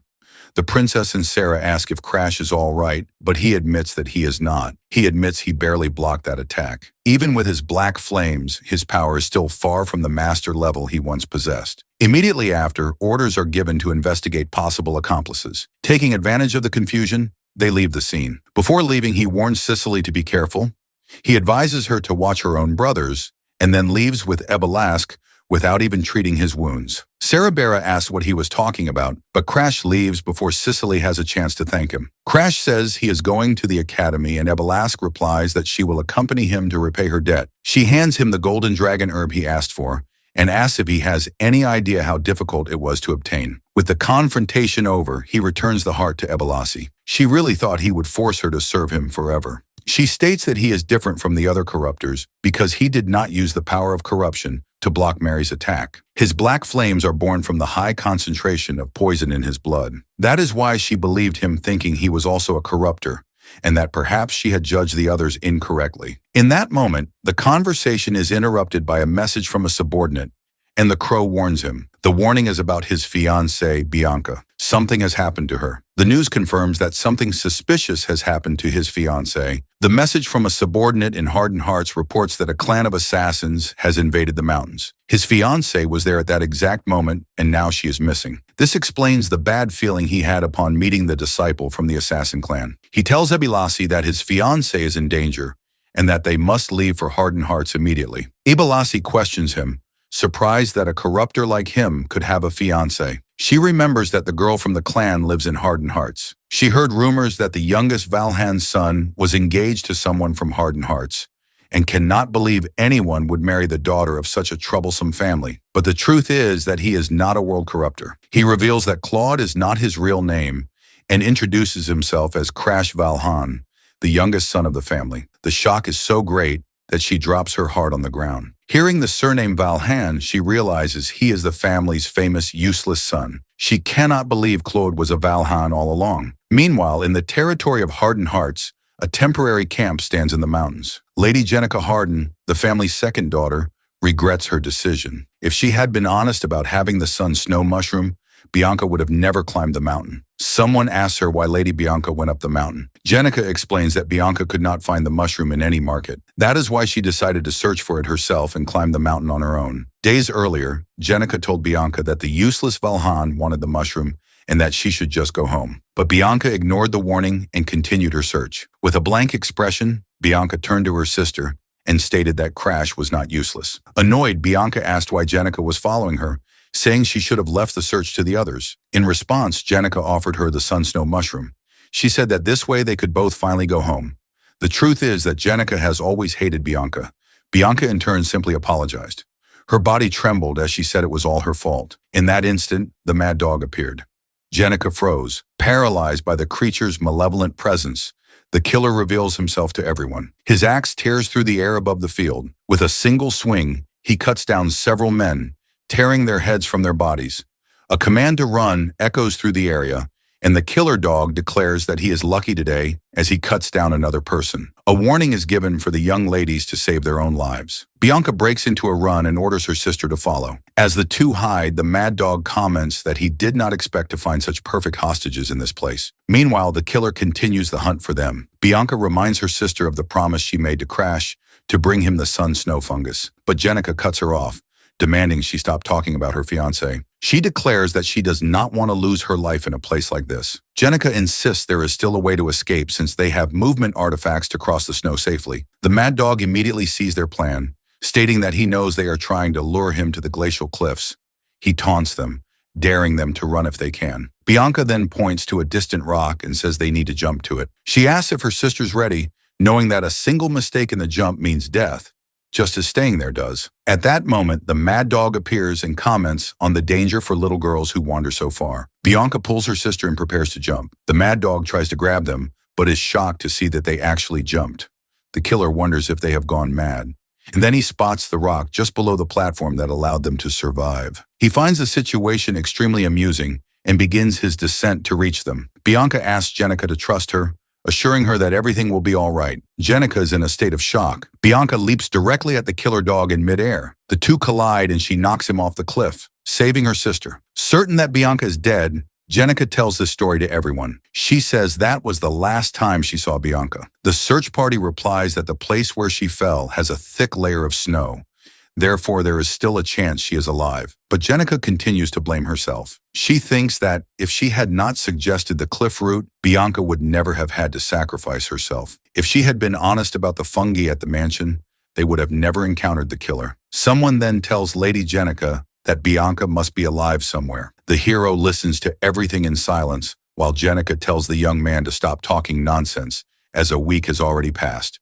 She argues that even if Bianca escaped the killer, she is someone who spends most of her time reading books. There is no way someone like her can survive alone in the mountains. Far away, Bianca lies in the snow, calling for Crash as her body trembles from the cold. Even in pure desperation, her only wish is to see her fiancé again. Her sister always said she would not survive in the mountains. After all, a person who only read books would have no way to withstand that environment. She mutters the name of her husband, Crash. She opens her eyes extremely weak and realizes she fell asleep again in the freezing cold. For days, she survives only on nuts and the warmth of the solar snow fungus.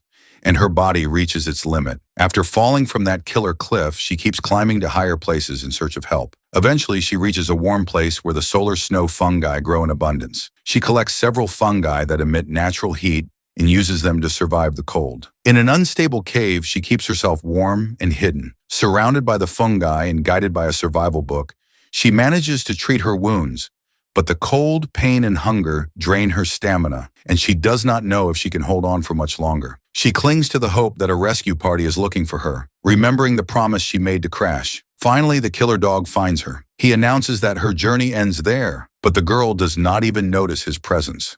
Apathetic, she wanders aimlessly until she finds a nut, which she picks up, thinking it was hidden by a squirrel. In that instant, an axe flies in her direction and hits a tree right behind her. The girl turns and sees the giant tree falling towards her.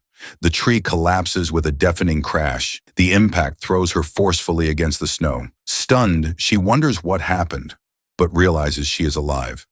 Her expression remains empty after the attack, and her indifference bothers the killer. The killer dog did not expect Vaughn's fiancée to be so much trouble. He reflects that if she had acted like a hostage, she could have gone home in one piece. He grabs her by the neck and notices the hair ornament, a valuable piece that would fetch a lot of money. Her only thought is to go back home to her husband at the Green Pine Mansion. She remembers the happy days reading while Crash trained and how the time with him awakened new emotions. Even someone like her who thought herself emotionless felt happiness, and now the tears come. She understands now how precious those days were and regrets not realizing the comfort of that life sooner. She whispers that she wants to see Crash, and at that moment he appears behind the killer. He delivers a swift blow that forces the man to release his fiancée. He takes Bianca in his arms and says she did well, asking her to leave the rest to him. She is happy to see him, but she is too weak to react. He entrusts Bianca to care and removes his hood. As he had told Balask, he could not interfere,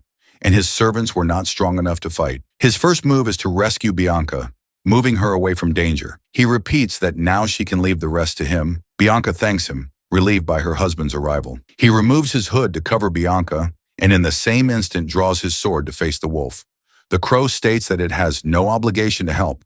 He orders Krim to take care of Bianca and repeats what he said before. He cannot interfere and his servants are not strong enough for combat. The crow directs its words to the protagonist who understands the situation. After all, she already teleported him here. The crow warns that last time he escaped by pure luck. The assassin hound is stronger and it questions if the protagonist is sure he can win this fight. He activates his aura, and the assassin hound demands to know who he is and why he is interfering. The hero orders him to return something as his purple energy intensifies. Confused, the wolf asks what he is supposed to return. The hero declares that the hair clip belongs to his wife. Then he calls him by his name, Assassin Hound Bergman. The assassin hound recognizes him as the brat from Volhan and lunges to attack with his axe. He holds his fiancée's hair clip and begins to threaten the hero. As the axe comes down, the protagonist blocks it with a sharp reflex. Even with his sixth sense, the hero can barely follow the enemy's movements, whose aura is at a very high level. If he takes them both as hostages, the bounty price increases tenfold. That is why the wolf decides to capture him too. Compared to him, the hero only recently reached the intermediate expert level and blocks the attacks with immense difficulty. He backs away for a moment, trying to cast a spell, but Bergman's hound does not stop attacking, forcing the protagonist to defend against everything. The hero continues to defend himself with maximum effort. Finally, he gives in, taking damage as his sword is thrown into the air. He blocks the blow, but the impact is too strong and rips the weapon from his hands. The blow sends the protagonist flying, and his sword flies through the air. The weapon falls to the ground, and Bergman the hound declares that the game is over. The assassin hound realizes the boy has suddenly disappeared.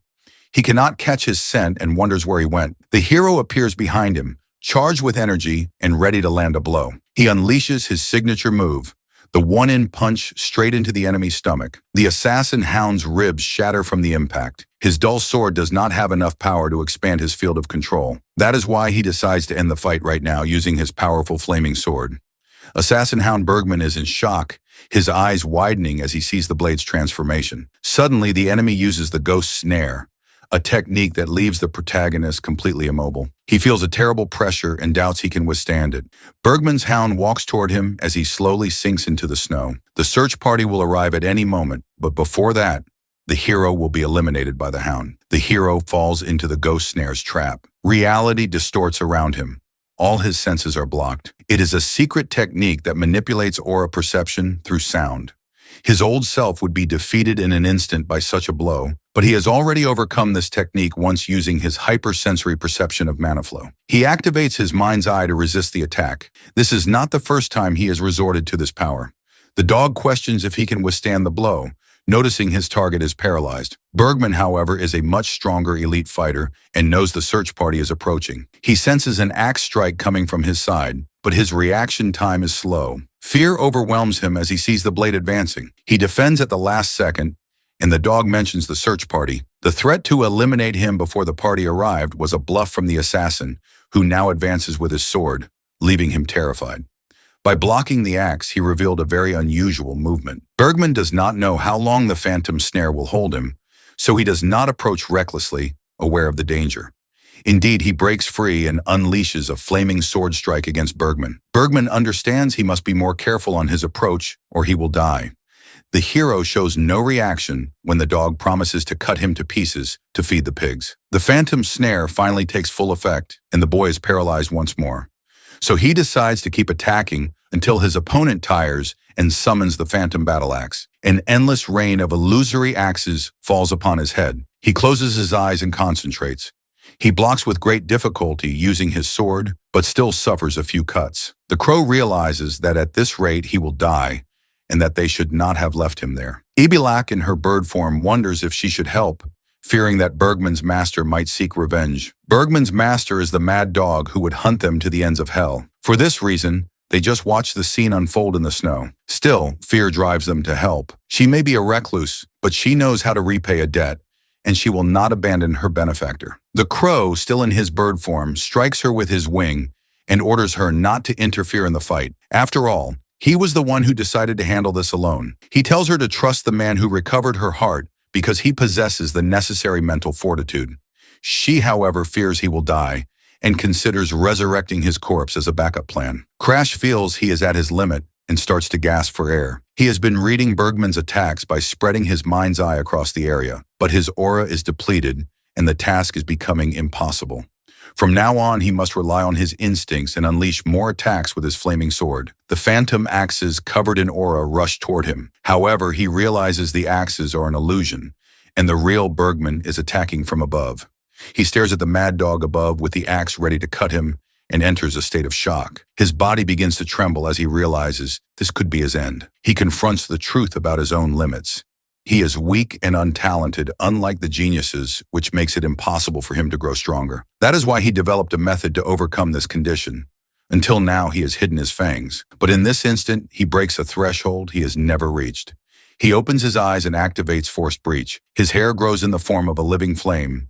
He uses flaming erosion and worthy flames to convert the energy of corruption stored by the immersion poison and surpasses the limits of human strength. In his current state, he can only maintain flaming erosion for exactly 3 seconds. His body begins to release vital fluids, a sign that he is at his absolute limit. Still, he prepares a powerful attack, declaring to the dog Bergman that he will end the fight before his time runs out. The killer dog cannot track his movements with its own eyes.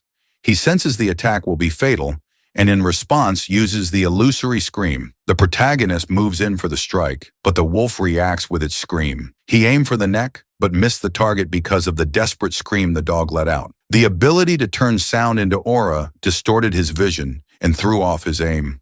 The dog Bergman coats his left hand in aura to unleash a powerful strike. He screams, demanding that the hero finally die. His mental eye warns him that the effects of flaming erosion are fading and that the claws are about to cut off his head. Then he activates his Curse to Steel ability.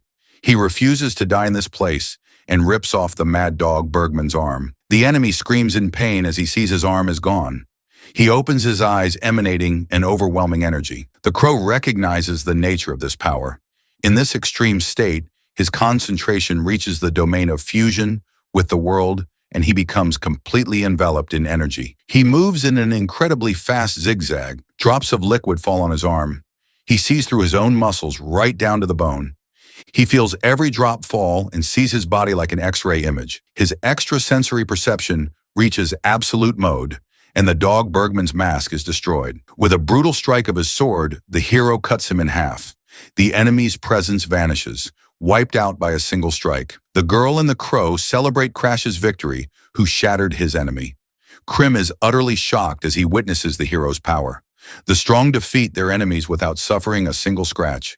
But for the weak to overcome the strong, a great sacrifice is required, and the hero loses his right arm. The hero is on his knees, his severed arm on the ground emanating a corrosive energy. The crow asks if he is finally satisfied. He loses blood and collapses to the ground, buried by the snow, strengthless but victorious. Krim warns that they must return immediately. Ebilak's corpse gathers them to begin the journey back home. If Bianca could express emotions, perhaps the world would not seem so gray to her. The hero appears in a suit in a vision that seems to be from the future. She questions what would be worse, to feel everything or to feel nothing. He believes that if she were to blossom in her current state, the shock would destroy her. She asks if he would care if she died since they barely know each other. Crash replies that the decision was his family's, not his. Dead Grayson, hardened hearts, the head of the family, goes mad and beats everyone before taking his own life. Bianca is the only survivor. Jenna, the second daughter, saves her. In response to the tragedy, House Valheim annuls the marriage alliance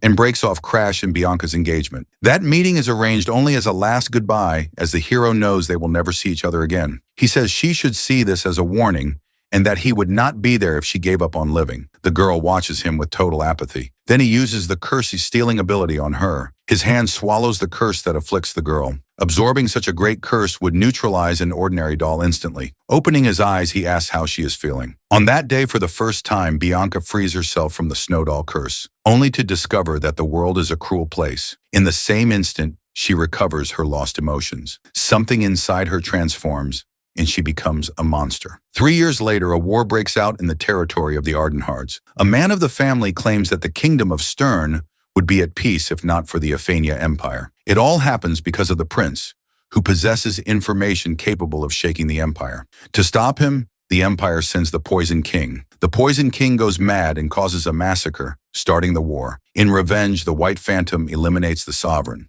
While they discuss the isolation of the ice pavilion, soldiers from Stern launch an attack. They are in charge of the frontline supply depot, and the hero wonders how they could have been so careless.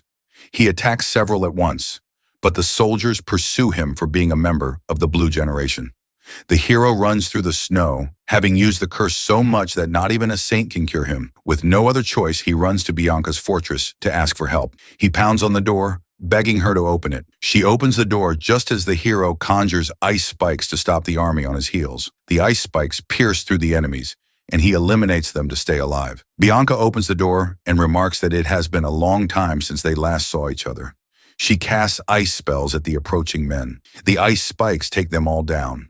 Her ice magic pierces the bodies of the enemies. It has been a long time since he and Bianca have seen each other. Now she appears in a monstrous form, a sword embedded in her chest. Suddenly, Bianca collapses in front of Crash, who watches in horror. The wound was inflicted by the Poison King's daughter. Bianca asks him to remember the questions she asked before about what is more painful, having emotions or not. She recalls the day of the incident when her sister Jenica confessed that she never truly hated her. Jenica only hated herself for feeling hatred and said that Bianca was not a child who deserved any of it. Her sister wanted to be able to show the sadness she felt and shed tears. At the time, young Bianca listened to everything without showing any reaction.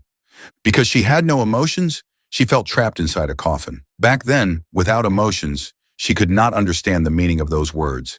It was a complex and contradictory feeling. Even when the hardened hearts crumbled, she suffered, but she felt nothing. Now that she knows emotions, she finally understands her sister's words. Her sister truly loved her, even while showing hatred. If only her emotions had awakened sooner, everything could have been different. They could have shared their sadness as a family, and the end would not have been the same. And maybe with Crash, they could have stayed together. Now on her deathbed, she thinks they could have stayed married. Crash watches the scene in silence, overcome with sadness. Back in the present, he wakes up remembering everything that happened in his past life. Bianca presses a hand against her own wounds.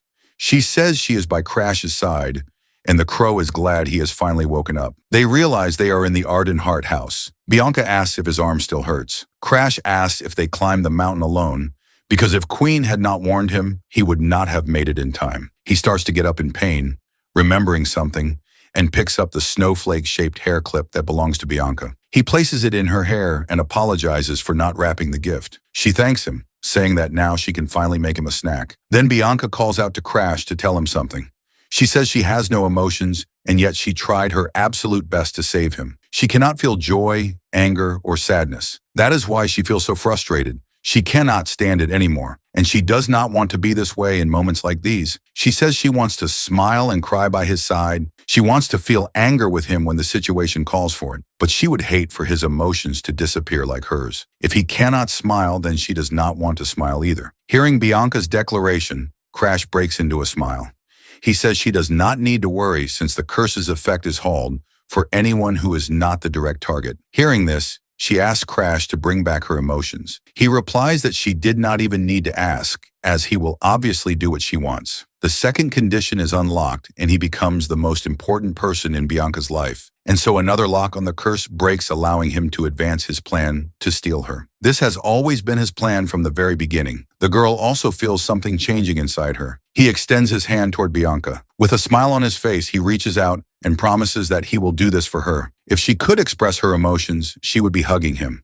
She would also be crying a lot if the curse did not prevent her from feeling. At least the world does not seem so gray, a phrase she often repeated in her past life. We see Bianca suffering from a cold. He asks if she is feeling any better. Her impassive expression has returned and she again struggles to show what she feels. Janica Harden asks Crash if she may come in. He allows his fiance's sister to enter. She asks what happened to Bianca's eyes. Janica explains that their brother asked her to invite Bianca to lunch and brought food since Crash cannot move. He finds it strange that she wants to act like a family.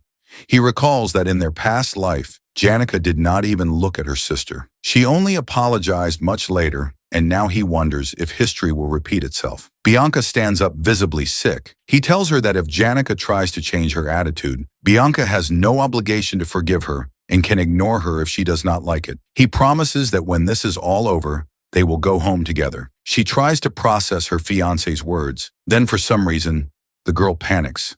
She puts a hand to her face and tries to say something. She uses her fingers to force the corners of her mouth up, saying she is happy and that she is smiling. Janica says goodbye to Crash, and they agree to see each other later. He asks Ebelas to lend him his ears for a moment. He wants to listen in on the conversation between Bianca and her sister. He warns that if they say one wrong thing to her, he will sink the entire place, no matter who is watching.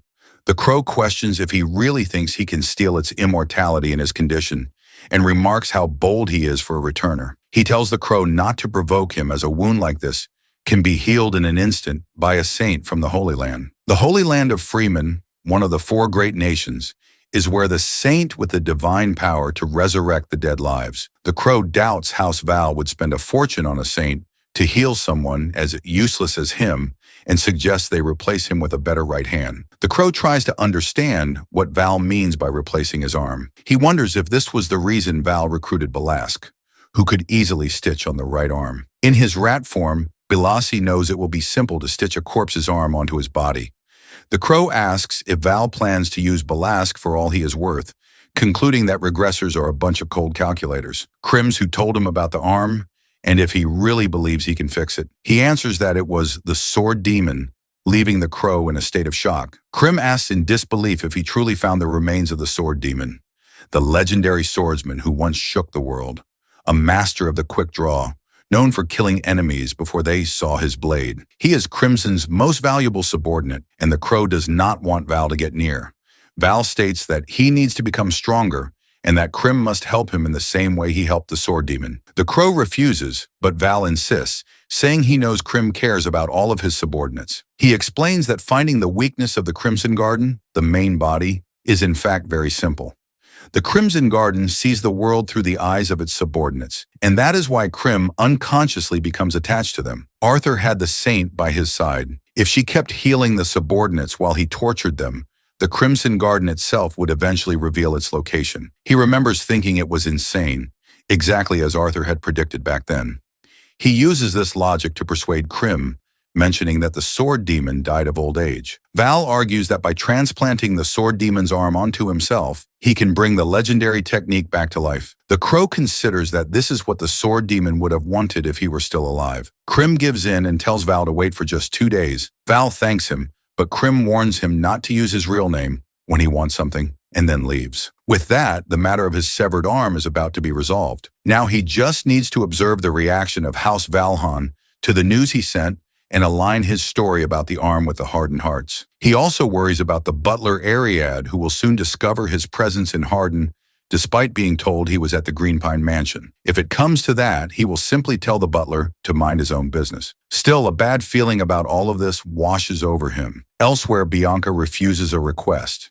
Her brother demands that she stop acting like a spoiled child and hand over the position of fiancé to Jenica. Mario Hardens argues that the useless one defeated Bergman and that Crash's true power will be a trump card for the family. She refuses to give up her position as the fiancé. It is the one thing in the world she is determined to protect. Her brother retorts that she will not be able to keep the position, calling her a cursed girl who will be thrown away once he gets tired of her. Jenica stands up angrily, saying her brother is going too far. He says with irony that if Jenica feels so guilty for Bianca, then she should marry him instead since she is an adult and needs to think about the family.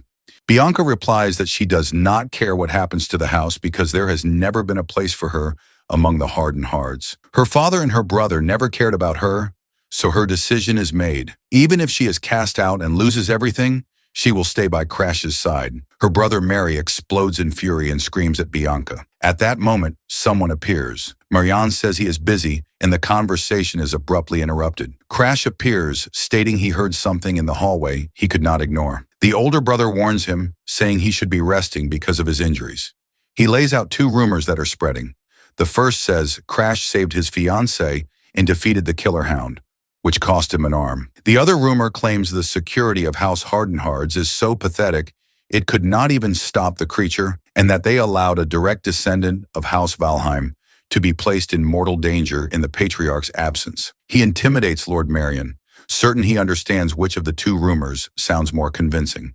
He proposes a simple solution. Mariokin must let Bianca do as she wishes, as the decision to continue or end the engagement is hers. Marion thought Crash just wanted to leave Hardenarts, but he has no intention of abandoning Bianca and does not care about the curse. The Lord refuses to believe they have truly formed such a bond. Faced with Crash's insistence, Marianne gives in and decides to leave Bianca in his hands. Crash then asks if the priest of Harden can truly heal his arm. The results will be visible in 2 days, which presents a good opportunity for the priest's reputation. Marianne agrees and promises to inform Crash as soon as the treatment's results are revealed. Jenica observes how her sister Bianca has changed and how she seems truly in love. Elsewhere, a man with a fully stitched arm reads a letter. With long white hair, the man thinks of Crash. This man is the patriarch of the Valheim family. 2 days later, in an open field in Hardenars, Crash is training. He combines the sword demon's quick draw art with the single strike skill, focusing his aura into the extreme blood immersion poison. He tries to execute the movements with only one arm but finds it enormously difficult. He thinks that the reality of being useless has not changed. Still, he feels relieved that the Snowdoll's curse worked, neutralizing the flow of the immersion poison. The flaming erosion burns the energy of worldly corruption absorbed by the poison, which makes it possible to force the body's limiters to break. This allows for the use of immense firepower by using worldly corruption as fuel. But there is a price to pay. The instant the skill ends, the user is incapacitated as the flaming erosion pushes the body's internal heat to its limit. He concludes he cannot use the technique for long at the risk of burning his organs, and that he needs to regulate the heat to extend its duration. He remembers a person amidst the flames who used an icy energy. That man uses the yin energy of the moon. The man turns revealing red hair and a body covered in bandages. This memory leads him directly to his next objective, the dark lunar physique of the flame emperor, Alan Egret. As soon as his arm is healed, he will steal that man's curse. He arrives at a giant tree and recognizes it as the home of Ibalask. He and the crow knock on the door. Ibalask's servant number 8 opens the door and welcomes Crash. He notices the servant's rabbit ears, not understanding why. The inside of the place is identical to his last visit, and he wonders if she used her ability to connect the spaces. Eiley reveals that everything is prepared for his arm transplant. He stares at the sword demon's arm and is terrified by the sight. She states that the procedure is not impossible, but warns that the pain will be immense, and offers to render him unconscious if he is afraid. He replies that he is used to pain and cannot ask her to stop in the middle of the process. Servant number 8 prepares the gurney and positions the arm for the transplant. He lies down and the servant holds him to immobilize him during the procedure. Ebel begins to manipulate her aura and announces that the process will now begin. The sword demon's arm begins to react to her energy. He feels an overwhelming pain as the regeneration and fusion of the sword demon's arm are completed. She then begins the final step, connecting the nerves. In that instant, he feels extreme pain and screams loudly, even with the bite block in his mouth. Abask is impressed that he endured the entire process without fainting. She orders the servant to stop staring and release his restraints. There is a reason he was able to withstand the pain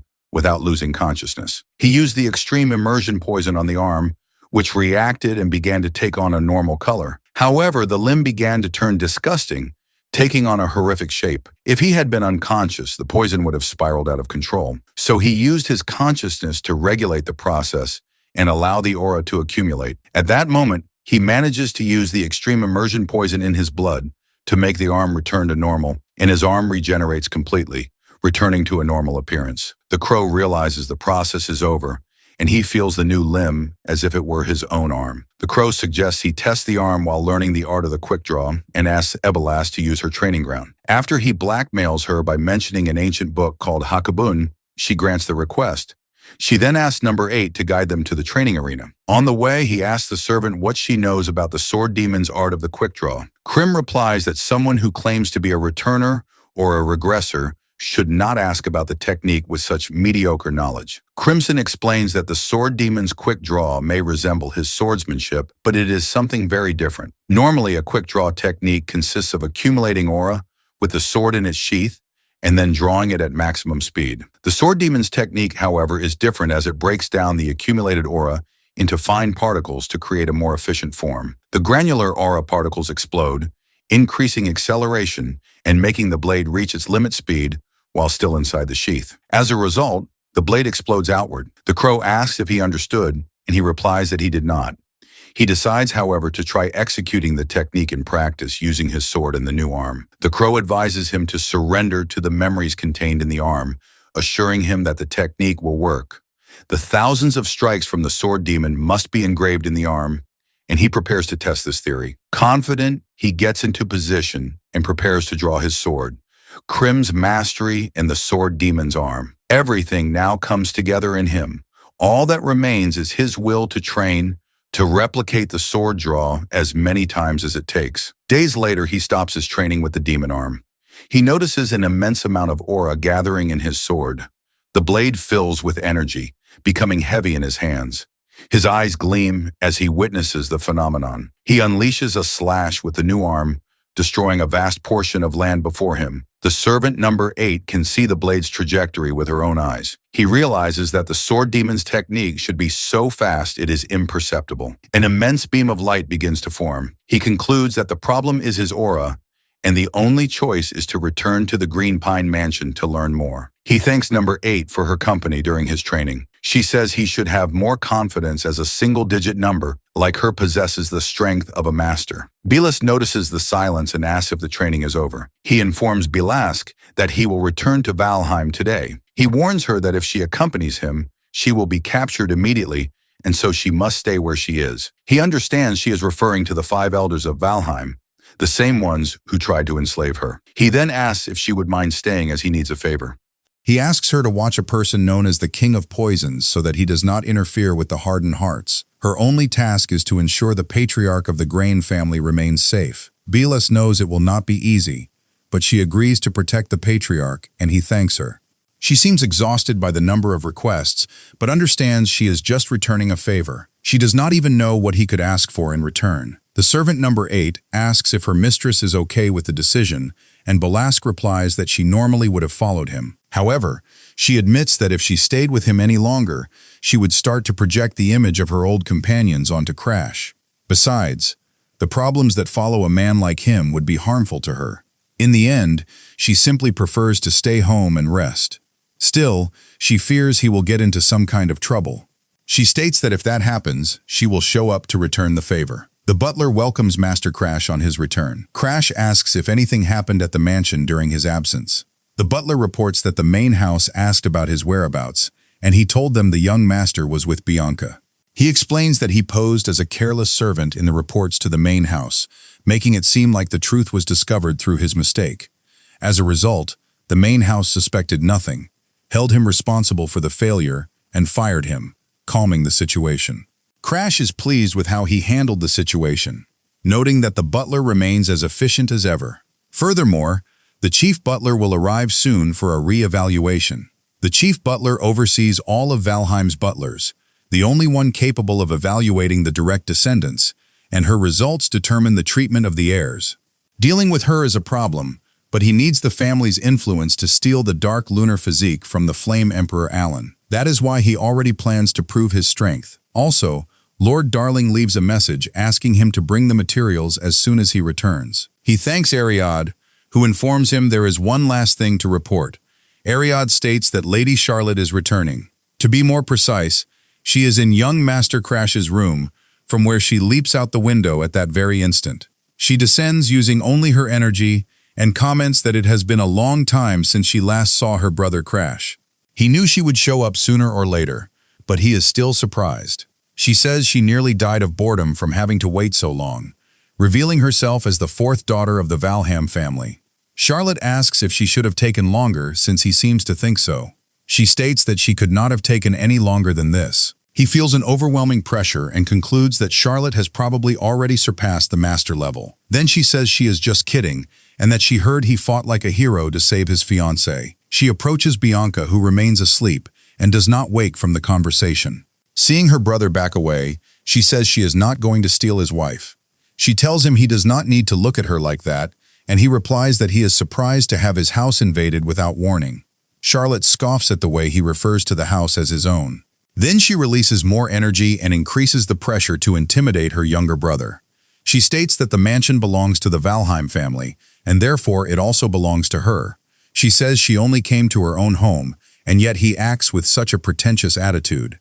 She says she thought they were close, and that is why she kept his secret. He then asks if she is angry. She reveals she knows about the contract he made with a god to reach the mid-specialist level and states that Crash has finally grown up. He realizes she has awakened her perception, a mind's eye that sees through everything. She senses something dark in him which makes him worried. Now he understands why the assassin hound could not defeat her. It is not a mind's eye, but the power to see through the stars. The star eye sees even the world's corruption, and that is why the assassin hound's illusions did not work against her. He imagines the fight against the assassin hound, a battle where the enemy's illusions were completely useless. This means she has seen through his current state and knows about the black flame, a flame that, according to Queen, is only visible to the corruptor himself or to one of his servants. There are few people in the world capable of identifying the power of the world's corruption and seeing the star mark on its servants. He then understands how it works, remembering the black star he saw on the assassin hound's neck. However, he is fundamentally different from them. They are the world's corruption itself. While he only has his aura mixed with it, most people would just mistake his condition for a simple curse. Apparently, nothing has changed since his return, but he does not lower his guard. He knows that the moment Charlotte discovers he can control the world's corruption, she will try to eliminate him. She declares her intention to try everything to see if he shares the same greed. Then, she asks him to leave Bianca in the room and accompany her to the training grounds. She announces she will test his skills, and her aura already manifests around her. She draws the sword from its sheath, releasing an immense pressure. He never imagined he would fight his sister, who is now on a completely different level. She warns him that she will get angry if he holds back, and demands that he attack her with full force. She supposes he must have learned some new tricks during his absence. He draws his sword from its sheath, using the demonic arm. He charges at her at high speed. She taunts him, saying that 3 minutes have passed, and he still has not used his sword or enveloped it with his aura. She finds it strange that he wants to attack first, and asks why he is still standing still. Seeing that he will not move, she decides to take the initiative, and charges with everything she has. As she charges, he closes his eyes an instant before impact. A heat boils throughout her body, burning the world's corruption to overcome her physical limits. He sees the exact duration of that power surge. He understands that the effect lasts only 1 second. In that instant, he uses the first form of flaming erosion and the flaming strike. Covered in aura, his sister is surprised by his movement. In that moment, the two swords and their energies collide. She sees that Crash attacked with everything from the start of the fight, and yet she remains unharmed. Crash raises the sword above his head and channels energy into his body. Her aura enters its second of activation. Now he unleashes the heavenly sword strike.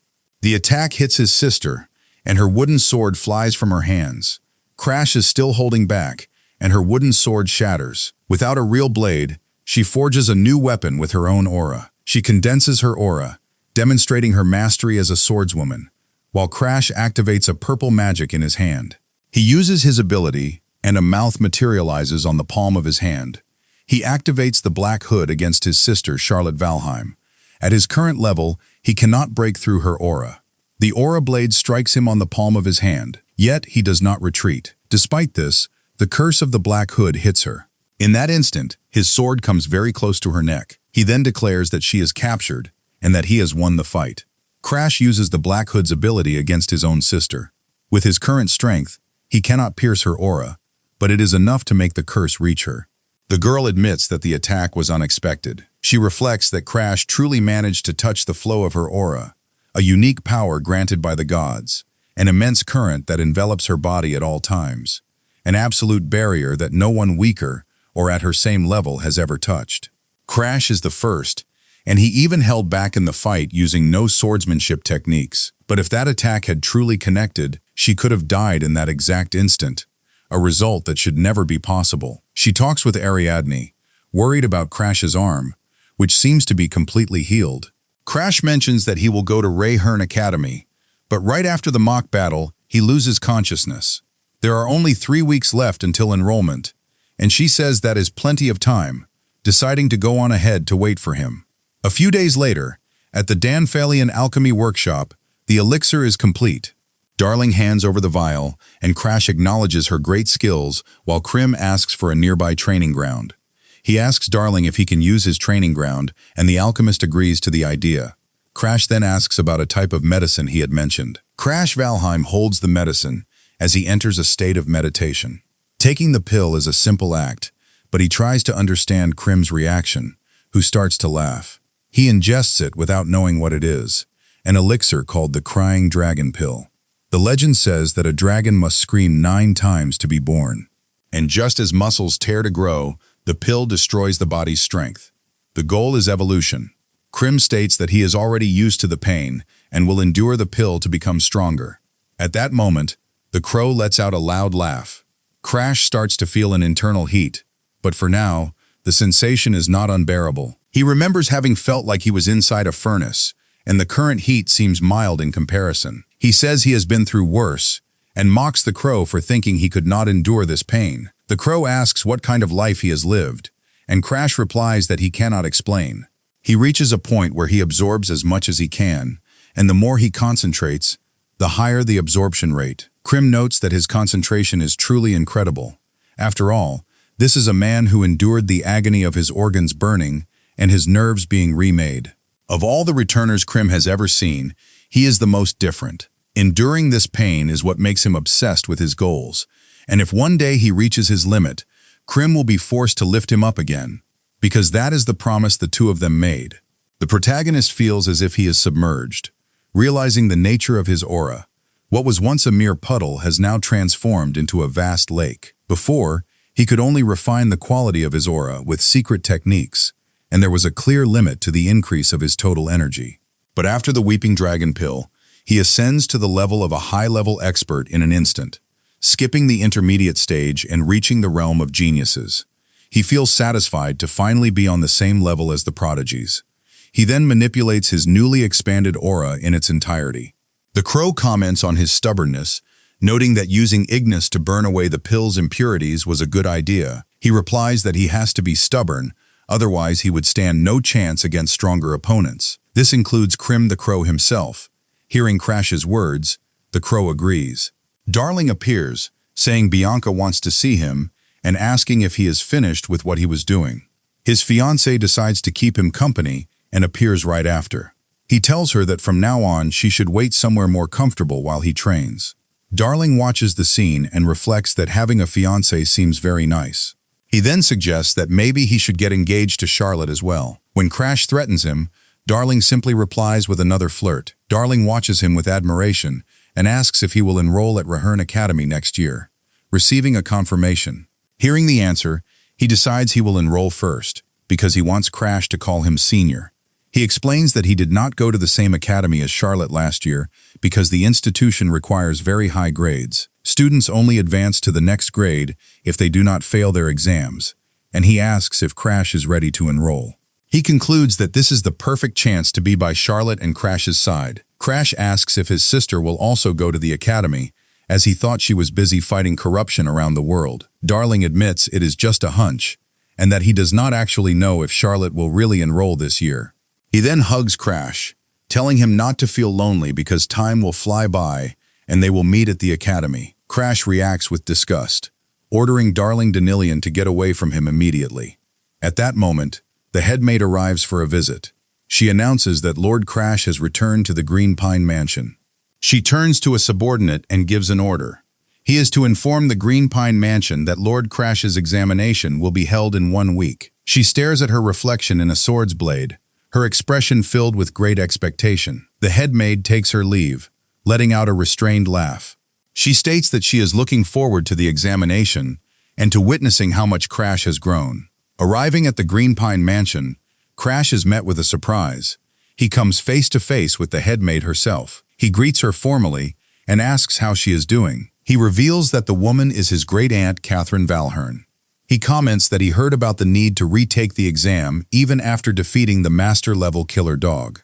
He attributes the victory to luck and concludes that he cannot avoid that conversation. She presumes that if he cannot reach Charlotte's level, he will give up the position of family head. The prospect of having to give up the position leaves him in shock. With the world's destruction by corruption approaching, strength becomes more important than lineage, ushering in an era where the strong, even commoners, can become emperors.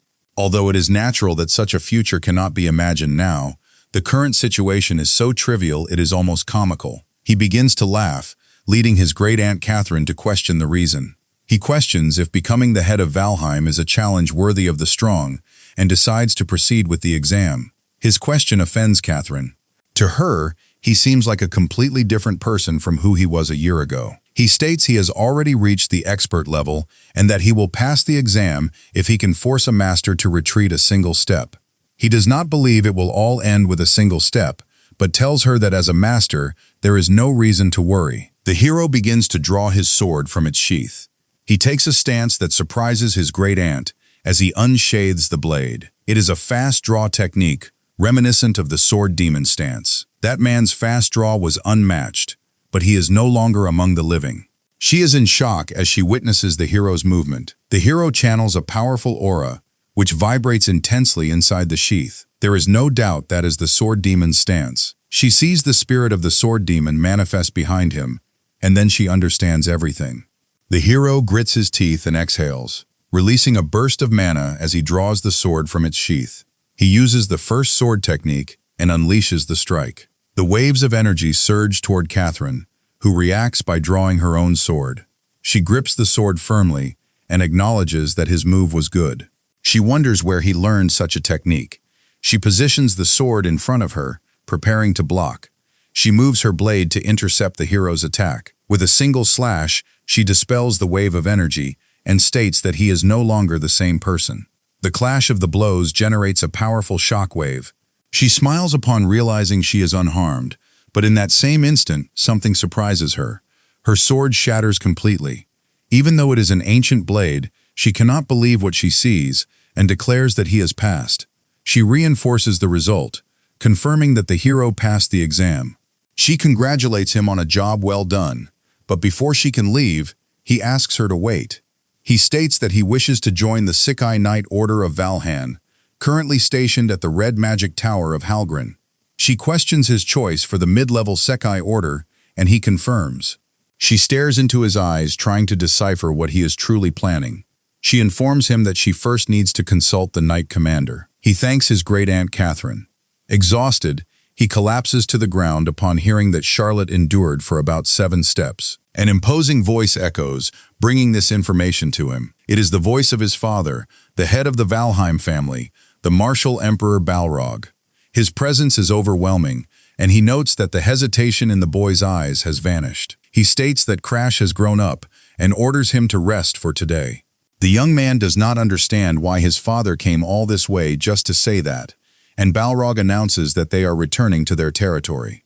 3 weeks later in Halgren, the free city of the Red Magic Tower, he and Bianca explore the city, observing the goods and the magic supremacists. He has already read about this place in books, the Red Magic Tower, where the Flame King resides. Bianca knows him well, as he is one of the 10 strongest who became the master of the Magic Tower. This is also the home of the most dangerous of the 3 regressors, the one who inherited the memories and reached her peak the fastest. The Red Witch Abella possesses the magical knowledge from before the regression, and it is only a matter of time before she recovers her mana and becomes a great mage again. He cannot let her discover that he is also a regressor, so he needs to get out of there as soon as possible once his business is finished. He enters a famous shop known to only a few for the food it serves daily. He approaches Lelina to discuss the master's potion, a maid serving Alan of the Egret family. He notices that she has not changed at all. She hopes that Master Alan will be pleased, and the crow notes that the maid with the bright hair is Lelina. He has ordered Crimson to follow the maid with the bright hair to gather information. While they wait, they decide to eat. Afterward, he takes Bianca back and waits for Crim. At that moment, Crim appears flying in. He asks how the mission went, and the crow begins to report. After the events at the mansion, the grandson of the Flame Emperor, Alan Egret, Crimson reports that he took his own life. The face of Alan Egret is revealed after the act. People rush to cut the rope as soon as they find his body. A young woman cries upon seeing the body of Lord Alan Egret. His mother begs for them to let her join him. She states that she no longer has any reason to keep living. The girl offers food to the crow, but the attempts to kill him pile up. The week before last, it was poison, and last week a hanging. If this continues, the next attempt could be fatal.